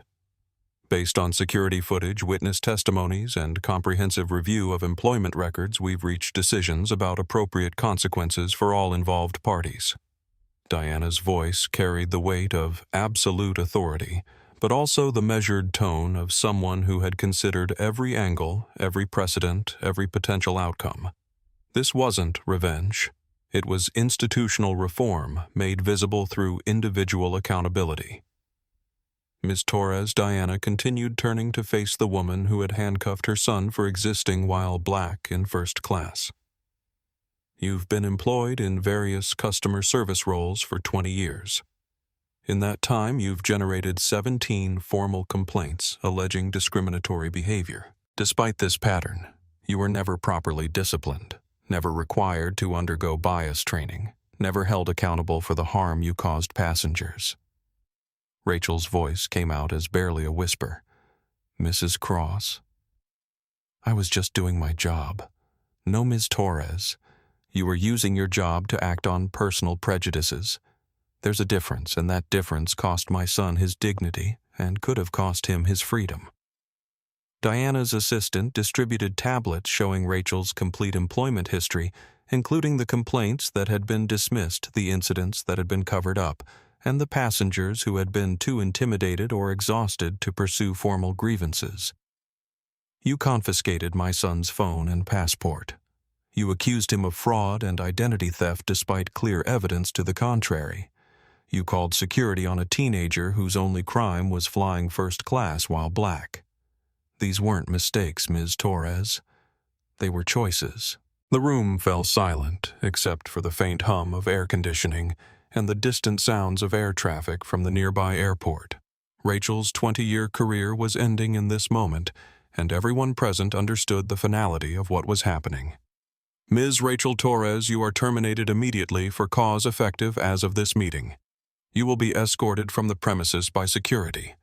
Your final paycheck will reflect deductions for the costs of this investigation. You are permanently banned from all Skybridge Airlines facilities and blacklisted from employment with any of our partner companies. Rachel's face crumpled as the weight of consequences finally hit her. Mrs. Cross, please. I have a daughter, a mortgage. I can't find another job in this industry. Ms. Torres, you should have thought about your daughter before you chose to traumatize mine. Judge Patricia Wells had presided over federal civil rights cases for 15 years, but the case involving Marcus Williams and Skybridge Airlines carried particular significance. It wasn't just about individual punishment. It was about setting precedents that would influence how discrimination cases were handled throughout the transportation industry. The federal courthouse in Dallas was packed with media representatives, civil rights advocates, and members of the aviation community who understood that this case would reshape industry standards. Diana and Marcus sat in the front row, their presence serving as both reminder of the harm caused and symbol of the power required to demand justice. The defendant, Rachel Torres, stands convicted of willful violation of civil rights under federal transportation law, Judge Wells announced. The evidence presented shows a clear pattern of discriminatory behavior that violated the constitutional rights of passengers based on race, age, and appearance. Rachel's sentence included 6 months of community service to be performed at Dallas International Airport, specifically cleaning the terminals where she had once held authority over passengers' travel experiences. The symbolic nature of the punishment wasn't lost on anyone present. She would spend every day surrounded by the consequences of her choices. Additionally, Ms. Torres will pay $50,000 in restitution to the Williams family and complete 200 hours of bias training with certified civil rights organizations. She is prohibited from employment in any customer-facing transportation role for 5 years. David Brennan faced separate charges for making false statements to law enforcement. His conviction carried heavier penalties because of his deliberate decision to lie about Marcus's behavior in order to expedite his own travel. Mr. Brennan, Judge Wells continued your false statement to Officer Rodriguez directly contributed to the unlawful detention of a minor. Your lie was motivated by convenience prejudice and a callous disregard for the harm your words would cause to an innocent young man. David's sentence included 1 year of probation, $100,000 in fines, and permanent notation of the conviction on his professional record. His career in corporate America was over, his reputation destroyed by a decision that had saved him 10 minutes, but cost him everything. Officer James Rodriguez received the lightest sentence because of his cooperation with investigators and genuine remorse for his actions. He was placed on probation required to complete bias training and assigned to community service with civil rights organizations. Officer Rodriguez, the judge noted, while your decision to detain Mr. Williams was wrong, the court recognizes that you were placed in a difficult position by the false statements of others. Your honesty during this investigation and commitment to change suggest that you can learn from this experience and serve the community better in the future. The press conference held outside the federal courthouse drew national attention as Diana and Marcus addressed the media together for the first time since the incident. Mother and son stood side by side, their presence commanding respect and attention from reporters who had followed the story from its viral beginnings to its legal conclusion. Today's verdicts send a clear message. Diana said, her voice carrying across the packed courthouse steps. Discrimination has consequences. Enabling discrimination has consequences. Lying to protect discrimination has consequences. But punishment alone isn't enough to create change. Marcus stepped forward to address the crowd, his poise and eloquence belying his 17 years. The teenager who had been handcuffed for flying first class now spoke with the authority of someone who had transformed personal trauma into institutional reform. 3 months ago, I was detained at an airport for the crime of existing while black in a space where someone else decided I didn't belong, Marcus began. But today, we're not here to celebrate punishment.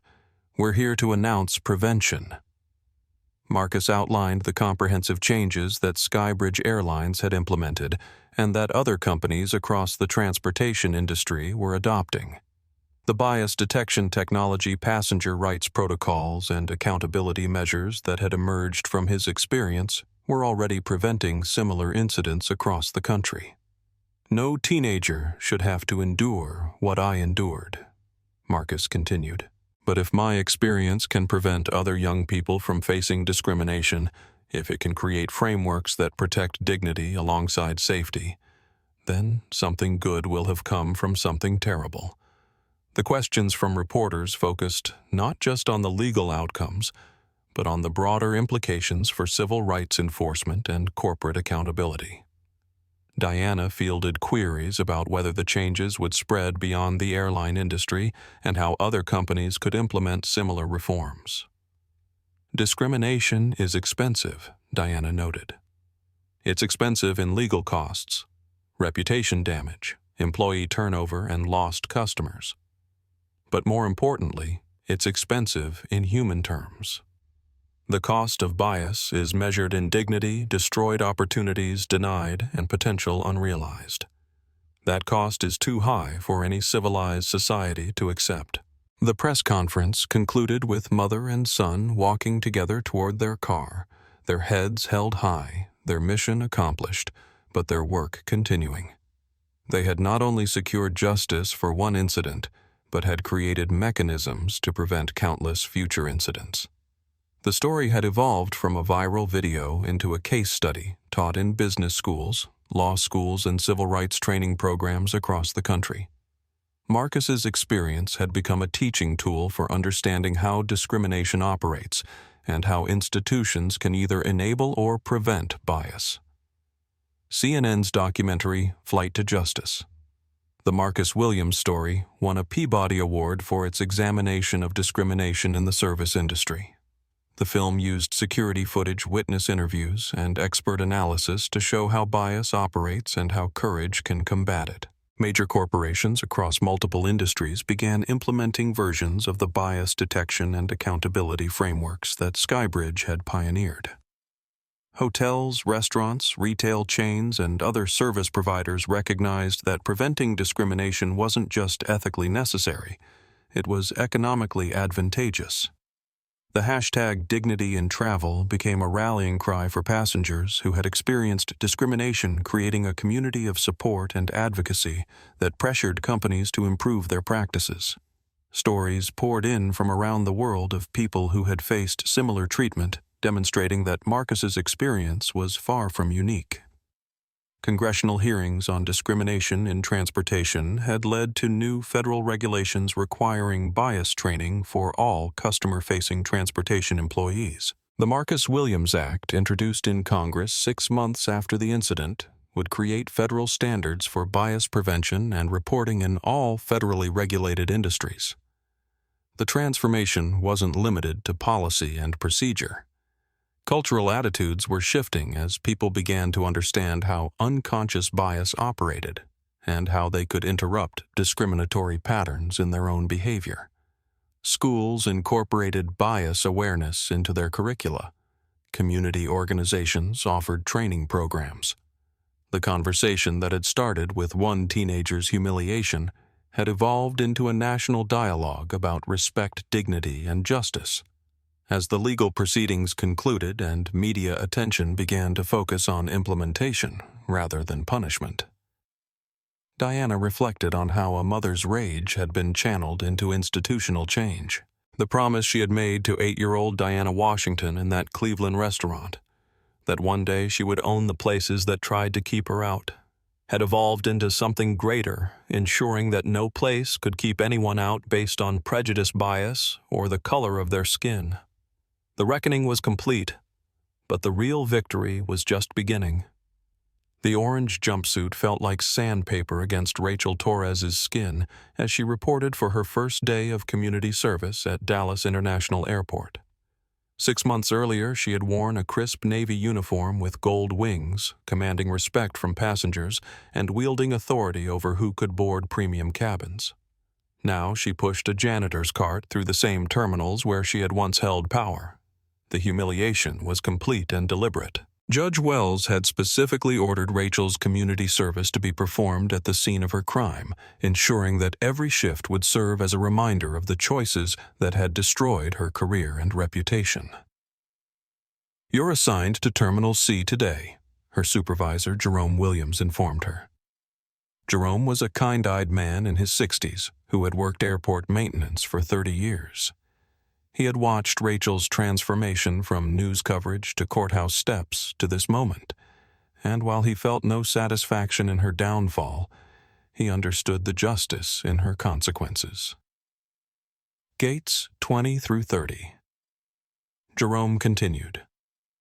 Bathroom, deep cleaning, gate area, sanitizing, and trash collection. The uniform might be different, but the standards are the same. Do good work, keep your head down, and remember why you're here. Rachel nodded silently and began pushing her cart toward Terminal C. With each step she passed reminders of her former life. Gate agents checking boarding passes, security officers maintaining order, passengers rushing to catch flights. The airport continued its daily rhythm, but Rachel was no longer part of the choreography. She was cleaning up after it. Gate 23. The scene of Marcus Williams's humiliation and her own destruction came into view.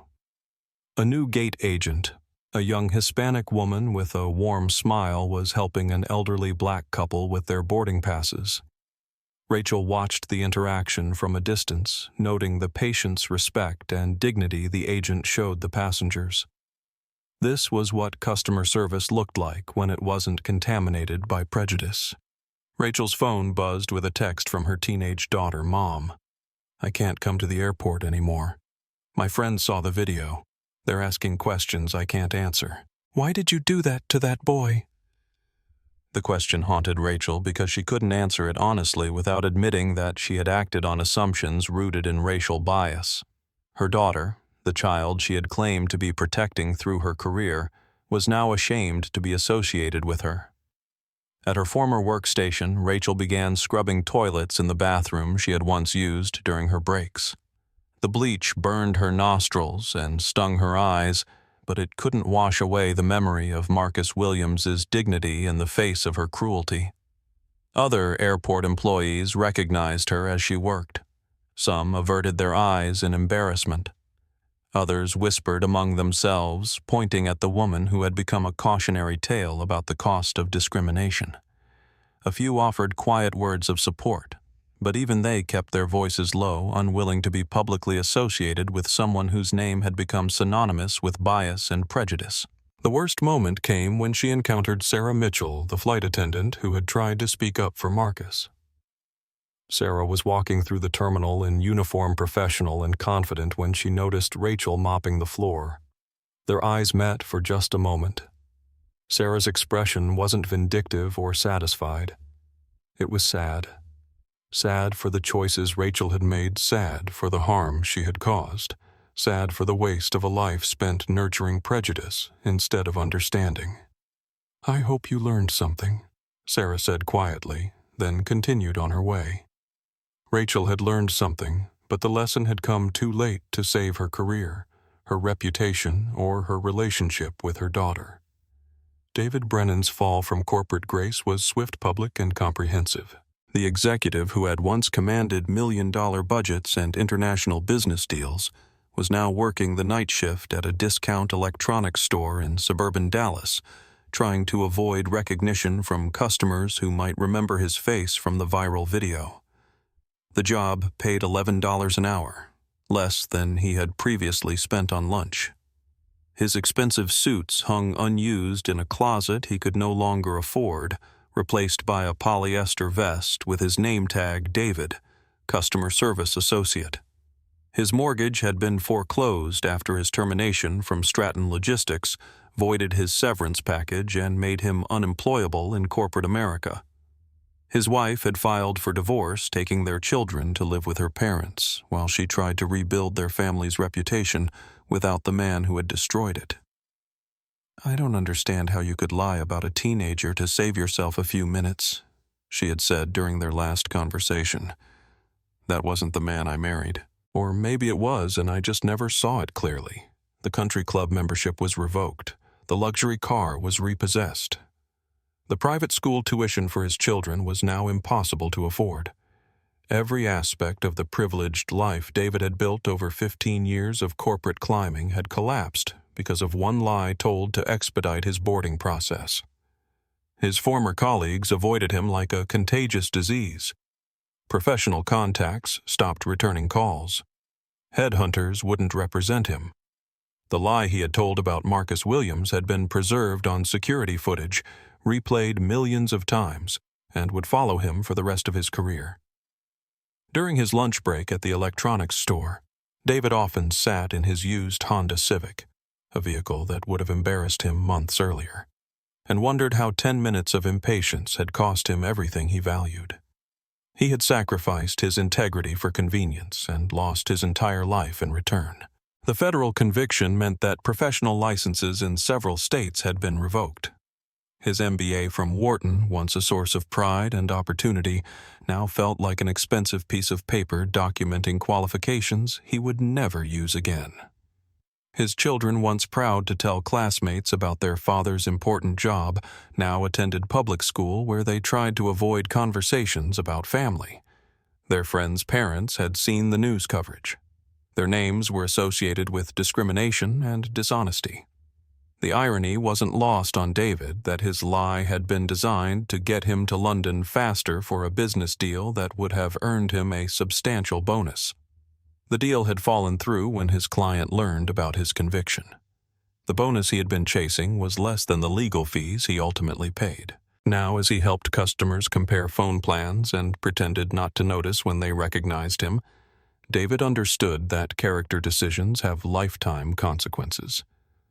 The moment he chose to lie about Marcus Williams, he chose to destroy everything he had built and everyone who depended on him.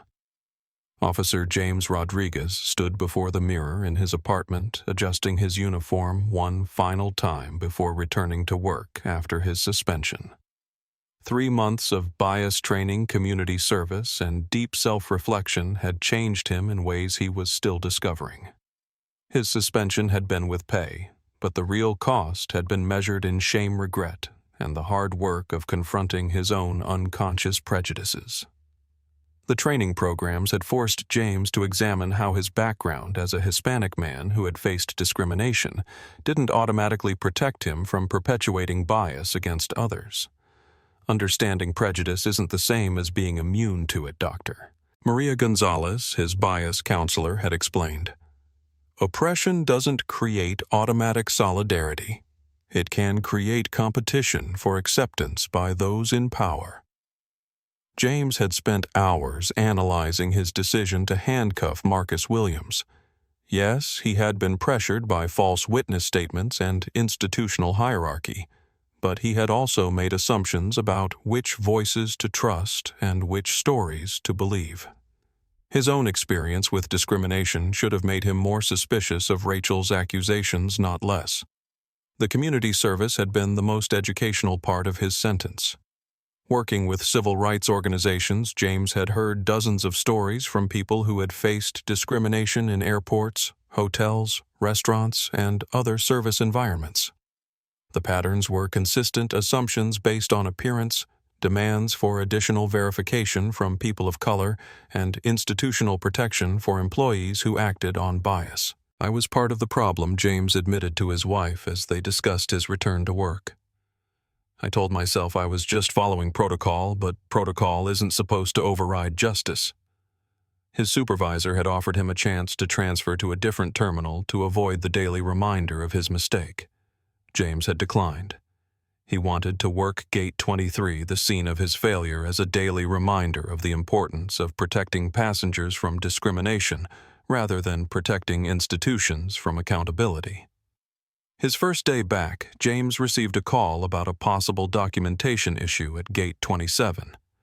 A young black woman was attempting to board a flight with what a gate agent claimed were suspicious credentials. James's radio crackled with familiar language. Passenger seemed out of place. Documents looked too good to be real. Behavior was evasive. This time, James responded differently. "I'm en route," he radioed back. "Do not detain the passenger. I want to review the situation personally before any enforcement action." When James arrived at Gate 27, he found a scene eerily similar to the Marcus Williams incident, a well-dressed young woman being questioned aggressively by a gate agent despite having valid documents and appropriate credentials. "Ma'am," James said to the passenger, "I'm Officer Rodriguez. I understand there's been some confusion about your documentation. Would you mind if I take a look?" The young woman, a medical student flying home for her graduation, handed over her passport and boarding pass with obvious nervousness. James examined them carefully. Everything was legitimate. "These documents are in order," James announced loudly enough for other passengers to hear. "Ma'am, you're cleared to board. I apologize for the delay." He turned to the gate agent, a middle-aged white man whose expression suggested disappointment that his assumptions hadn't been validated. "Mr. Patterson, I need to speak with you privately." The conversation that followed was brief but pointed. James explained that passenger verification based on appearance rather than evidence was discrimination. He documented the incident for review by supervisors. He ensured the passenger received an apology and expedited boarding. Most importantly, he used his experience with Marcus Williams to protect another young person from facing the same humiliation. As the medical student boarded her flight, she paused at the jetway entrance. "Officer Rodriguez, thank you for treating me with dignity." "Ma'am," James replied, "treating you with dignity isn't something you should have to thank me for. It's something you should be able to expect." Walking back through Terminal C, James passed Gate 23, where Marcus Williams had been handcuffed for flying first class while black. The memory would always be painful, but it had also become his motivation. He couldn't undo his mistake, but he could spend the rest of his career ensuring no other passenger suffered the way Marcus had. Redemption. James had learned wasn't about forgiveness. It was about becoming the person you should have been in the first place. Elena Vasquez adjusted her new supervisor badge with a mixture of pride and responsibility. At 25, she was the youngest gate supervisor in Skybridge Airlines history, promoted not just for her courage in speaking truth during the Marcus Williams incident, but for her vision in preventing future discrimination. Her new office overlooked Gate 23, a daily reminder of why her work mattered. On her desk sat a photo from the congressional hearing where she had testified about bias in the airline industry, alongside a letter from Diana Cross, thanking her for standing up for what was right when it would have been easier to stay silent. Elena's promotion came with significant responsibilities. She was leading the implementation of Skybridge's bias prevention program, training gate agents across the country to recognize and interrupt discriminatory patterns before they harmed passengers. Discrimination isn't just about bad people making evil choices, Elena explained to a new class of gate agents. It's about good people making unconscious assumptions that have harmful consequences. Our job is to make the unconscious conscious, to question our assumptions before they become actions. The training program Elena developed used role-playing exercises, video analysis, and passenger perspective training to help employees recognize their biases. It also taught bystander intervention techniques, empowering employees to speak up when they witnessed discrimination. 6 months ago, I was afraid to challenge a supervisor who was clearly mistreating a passenger, Elena told her trainees. I was worried about my job, my career, my financial security, but staying silent made me complicit in someone else's humiliation. Speaking up was scary, but not speaking up was worse. Elena's program had already prevented dozens of potential discrimination incidents. Gate agents who completed her training reported feeling more confident in their interactions with diverse passengers and better equipped to provide equitable service. Her success hadn't gone unnoticed. Other airlines were asking Elena to consult on their bias prevention efforts. Universities invited her to speak about workplace courage and ethical leadership. Civil rights organizations recognized her as an emerging leader in the fight against discrimination. But Elena remained focused on the daily work of changing culture one interaction at a time. She knew that lasting change happened through consistent application of principles, not through dramatic gestures. Every passenger deserves to be treated with dignity, she reminded her team during their weekly meetings. That's not just company policy. That's who we are as human beings. Elena's rise from junior gate agent to corporate leader demonstrated that speaking truth to power wasn't just morally necessary. It could also be professionally rewarding. Skybridge's new promotion criteria prioritized employees who created inclusive experiences and challenged discriminatory practices. The young woman who had risked her job to defend Marcus Williams was now empowered to protect thousands of passengers from similar discrimination. Her courage had been rewarded with opportunity, and her opportunity was creating change that rippled far beyond Dallas International Airport. Standing at her office window watching planes take off toward destinations around the world, Elena reflected on how one moment of moral courage had transformed not just her career, but the entire industry's approach to passenger dignity. The teenager who had been handcuffed at Gate 23 had inspired changes that would protect travelers for generations to come. 6 months after the incident that had transformed a personal trauma into a national movement for civil rights, the grand ballroom of the Ritz-Carlton in downtown Dallas was filled with an extraordinary mixture of people. Senators sat beside high school students. Civil rights veterans shared tables with young entrepreneurs. Airline executives mingled with community organizers. All had come to witness the launch of the Marcus Williams Foundation, an organization dedicated to eliminating discrimination in travel and hospitality. Marcus Williams, now 18 and preparing for his freshman year at MIT, stood at the podium with the poise of someone who had learned to transform pain into purpose. The teenager who had been handcuffed for flying first class was now addressing an audience of some of the most influential people in America. 6 months ago, Marcus began his voice carrying clearly through the ornate ballroom. I was told I didn't belong in first class. I was accused of fraud, treated as a criminal, and handcuffed for the crime of existing while black in a space where someone else decided I didn't fit. The audience was silent, many having seen the viral video, but hearing Marcus speak about the experience for the first time since the congressional hearings. But tonight, we're not here to relive that humiliation. We're here to ensure no other young person has to endure it. The Marcus Williams Foundation isn't about looking backward at injustice. It's about looking forward to a future where dignity is guaranteed, not just hoped for. The Foundation's mission was comprehensive, eliminating discrimination in travel and hospitality through policy reform, technology, innovation, and cultural change. But its heart was in creating opportunities for young people to develop the confidence and skills needed to advocate for their rights and the rights of others. Diana rose from her seat at the head table, joining her son at the podium. Mother and son had become powerful advocates for civil rights, their partnership demonstrating how personal trauma could be channeled into institutional change.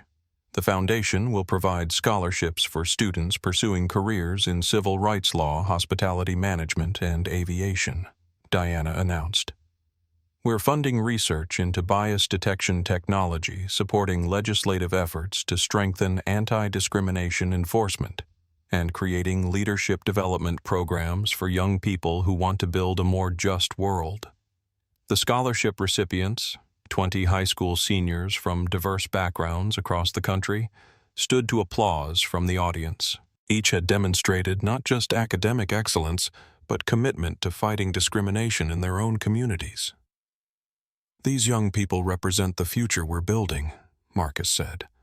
A future where no one has to choose between dignity and opportunity, where speaking up for justice is rewarded rather than punished, where the content of character matters more than the color of skin or the casual nature of clothing. The months following the incident had transformed Marcus in ways that extended far beyond his role as a civil rights symbol. The experience of facing discrimination, fighting back through legal channels, and creating lasting change had accelerated his maturity and clarified his life purpose. At MIT, Marcus was double majoring in physics and public policy, combining his scientific talents with his passion for social justice. His professors noted that he brought a unique perspective to both fields, understanding how complex problems required both technical solutions and human empathy. "I used to think that being smart was enough to change the world," Marcus reflected during a speech to incoming MIT freshmen. "But intelligence without courage is just potential energy that never converts to action. The real measure of intelligence is how we use our knowledge to protect people who are vulnerable." His dorm room at MIT was decorated with photos from the foundation launch letters from students who had been inspired by his story and newspaper clippings documenting the policy changes that had emerged from his experience. But the most prominent display was a simple framed quote, "Excellence is never an accident. It is always the result of high intention, sincere effort, and intelligent direction." Marcus had chosen not to attend Harvard despite acceptance because he wanted to honor his original educational plans. The incident hadn't derailed his academic trajectory. It had enhanced it with purpose and perspective that would have been impossible to gain from textbooks alone. His relationship with his mother had evolved as well. They were no longer just parent and child, but partners in a mission that extended far beyond their family. Their shared experience of trauma and triumph had created a bond that would fuel their advocacy work for decades to come. "My mother taught me that power without purpose is just privilege," Marcus said during a television interview. "But purpose without power is just frustration. The combination of power and purpose, that's how you create change that lasts." Diana Cross had leveraged the national attention from her son's experience to become one of the most influential voices in corporate America on issues of diversity, inclusion, and civil rights. But her influence extended far beyond speeches and policy recommendations. She was using her economic power to force industry-wide changes. Skybridge Airlines had become the gold standard for bias prevention in the transportation industry. The company's bias detection technology accountability measures and passenger rights protocols were being adopted by competitors who recognized that discrimination was not just morally wrong, but economically costly. "We've learned that preventing discrimination isn't just the right thing to do. It's the profitable thing to do," Diana explained to a gathering of airline executives. "Passengers are willing to pay premium prices for companies that guarantee dignified treatment. Employees are more productive and loyal when they work for organizations that reflect their values. Investors are increasingly factoring civil rights compliance into their portfolio decisions." Diana had also expanded her influence beyond the aviation industry. She served on the boards of technology companies, hospitality chains, and financial institutions, using her expertise in bias prevention to help other industries address their own discrimination challenges. Her wealth had grown substantially as investors recognized that companies prioritizing civil rights outperformed competitors in customer satisfaction, employee retention, and brand value. But Diana was using that wealth strategically to create more change rather than just accumulating assets. "Money is a tool," Diana said during a keynote address at a women's business conference. "You can use it to build walls that protect your privilege, or you can use it to build bridges that extend opportunity to others. I choose bridges." The changes that began with Marcus's handcuffing had rippled through the entire transportation industry and beyond. Federal regulations now required bias training for all customer-facing transportation employees. The Department of Justice had created a Civil Rights in Transportation unit specifically to investigate and prosecute discrimination cases. Other industries had taken notice. Hotels were implementing bias detection frameworks. Restaurants were training staff in equitable service. Retail chains were reviewing their security protocols to eliminate racial profiling. The conversation that began in Terminal C had spread to every sector where customer service intersected with civil rights. The Marcus Williams incident wasn't unique, noted Dr. Angela Davis, a civil rights researcher at Stanford University, who had studied the case's impact. What was unique was the response. Instead of just seeking individual justice, the Williams family used their experience to create comprehensive change. They transformed trauma into policy, pain into prevention. The bias detection technology developed by Skybridge was being refined and deployed across multiple industries. The AI networks could now identify discriminatory patterns in real time, not just in airports, but in bank branches, hotel lobbies, and retail stores. Congressional legislation inspired by Marcus's experience, the Civil Rights and Commerce Act, was pending in both houses with bipartisan support for stronger enforcement of anti-discrimination laws in all federally regulated industries. Perhaps the most lasting impact of Marcus's experience was in education. His story was being taught in high schools across the country as part of civil rights curricula. College students studied the case in courses on business ethics, public policy, and social justice. Harvard Business School had developed a case study examining how Skybridge Airlines had turned a crisis into an opportunity for industry leadership.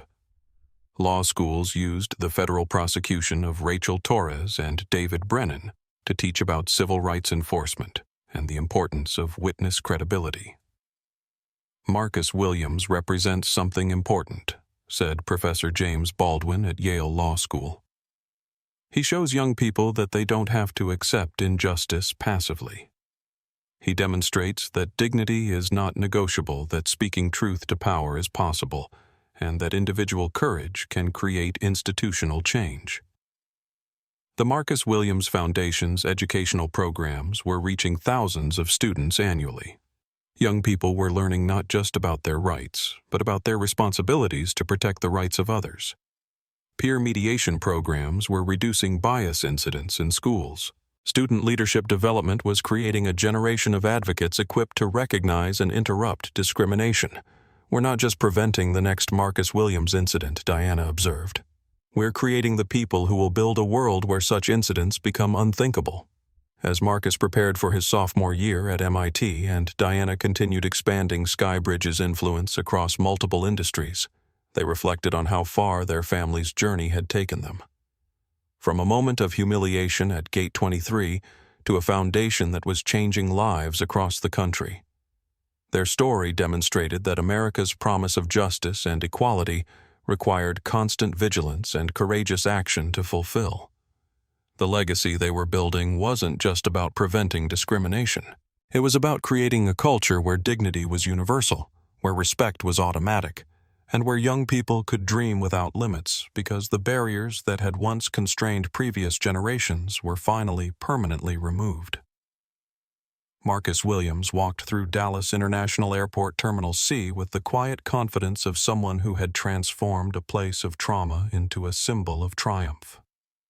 It was his first time back since the incident that had changed his life and sparked a nationwide conversation about dignity, respect, and civil rights. He wasn't alone. Diana walked beside him, and they were accompanied by Elena Vasquez, now the airport's Director of Passenger Experience, and Officer James Rodriguez, whose redemption had become almost as inspiring as Marcus's resilience. They paused at Gate 23, where a bronze plaque now marked the spot where history had been made. The inscription read, "In recognition of the courage required to stand up for dignity, and the wisdom required to transform pain into progress." The Marcus Williams Foundation. The gate area buzzed with normal airport activity, but there was something different about the energy. Passengers moved through the boarding process with a sense of security that extended beyond physical safety to include confidence that they would be treated with respect regardless of their appearance, age, or background. "It feels different," Marcus observed watching a young black woman board a first-class flight without question. Her credentials accepted with the same professional courtesy extended to every other passenger. "That's because it is different," Elena replied. "We've processed over 50,000 passengers through this gate since the incident. Not one discrimination complaint. not one unnecessary delay based on assumptions about who belongs where, not one young person handcuffed for the crime of existing while black. Diana's phone buzzed with a news alert. Skybridge Airlines reports record profits, credits, civil rights initiatives for customer loyalty surge. The company's stock price had reached an all-time high, driven by passengers who chose to fly with an airline that guaranteed dignified treatment alongside safe transportation. "You know what the best part is," Diana said to her son. "We didn't just fix a problem. We proved that doing the right thing is also doing the smart thing. Every airline in America is now copying our bias prevention programs because passengers demand them." James Rodriguez approached the small group having finished his shift with a perfect record, 6 months without a single discrimination complaint and dozens of interventions where he had protected passengers from unfair treatment by other employees who hadn't yet fully internalized the new culture. "Mrs. Cross," Marcus James said with genuine warmth, "I wanted to thank you again for giving me the chance to be part of the solution instead of just being defined by my mistake." Marcus shook James's hand with the easy grace of someone who understood that redemption was possible for people willing to do the hard work of change. "Officer Rodriguez, you've shown everyone that making a mistake doesn't define you. How you respond to that mistake does." As they prepared to board their flight to MIT for Marcus's orientation week, a familiar figure appeared at the edge of their vision. Rachel Torres was emptying trash cans near the gate, her orange community service jumpsuit, a stark contrast to the Navy uniform she had once worn with such misplaced pride. For a moment their eyes met. Rachel's face showed a mixture of shame recognition and something that might have been understanding. The months of community service bias training and public consequence had changed her in ways that punishment alone never could have achieved. Marcus made a choice that surprised everyone, including himself. He walked over to Rachel. "Ms. Torres," he said quietly, "I hope you've found some peace in these months." Rachel's voice was barely a whisper. "Mr. Williams, I owe you an apology that I can never fully express. I was wrong. About everything. About you, about what I thought my job was about, what kind of person I thought I was. Thank you for saying that." Marcus replied with dignity that left Rachel tearful. "I hope you can use what you've learned to help other people avoid making the same mistakes." Diana watched her son's grace with maternal pride mixed with awe. The teenager who had been handcuffed for flying first class was now demonstrating the kind of leadership that could heal divisions and create hope for reconciliation. As they walked away, Rachel returned to her work with something approaching peace. She couldn't undo the harm she had caused, but she could spend the rest of her community service, and the rest of her life, ensuring that other airport employees understood the human cost of discrimination. Later that evening, Marcus and Diana sat in the first-class cabin of their flight to Boston, the very setting where the journey had begun 6 months earlier. But now they traveled not as victims of discrimination, but as architects of change, their experience having rippled outward to protect countless others from similar harm. Marcus opened his laptop to review his MIT course schedule, but paused to reread a letter from a young woman in Atlanta whose discrimination complaint against a hotel had been taken seriously because of the precedents set by his case. Her dignity had been protected by policies that existed because he had refused to accept injustice quietly. "Mom," Marcus said, "do you think we actually changed anything? Or did we just make noise that will fade away when people stop paying attention?" Diana looked out the airplane window at the lights of cities spread below them, each light representing people who might one day benefit from the courage Marcus had shown and the changes it had sparked. "Baby, we didn't just make noise. We made new rules. We created new expectations. We proved that dignity isn't negotiable, and that speaking truth to power can actually create power for truth."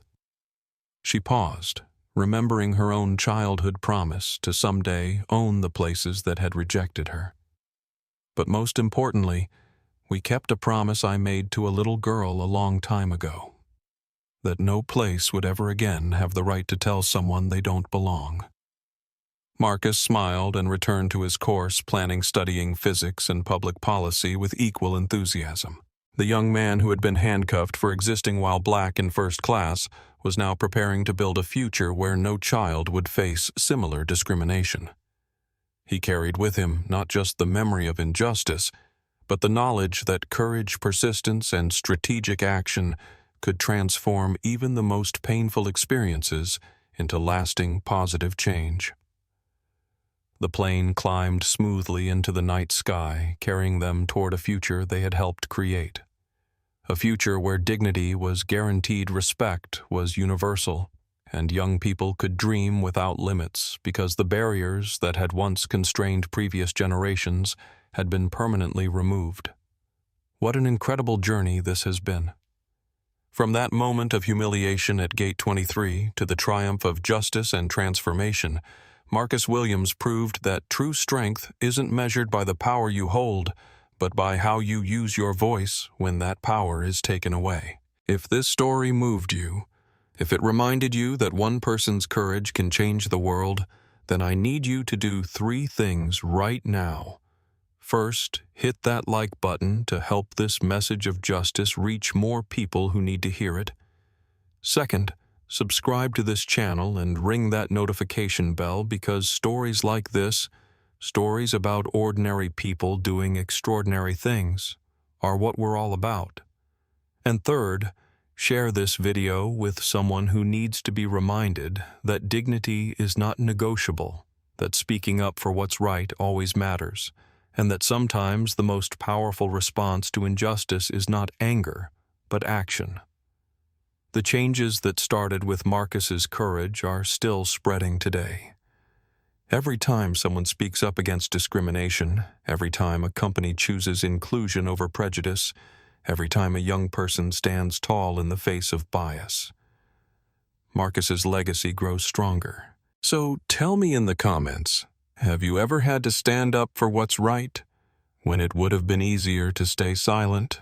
Your story matters. Your voice matters. Because as Marcus Williams proved, you don't need to own the airline to demand the respect you deserve. Thanks for watching, and remember, the next time you see injustice, you have a choice. You can be a bystander, or you can be the person who changes everything. Choose courage. Choose justice. Choose to make a difference.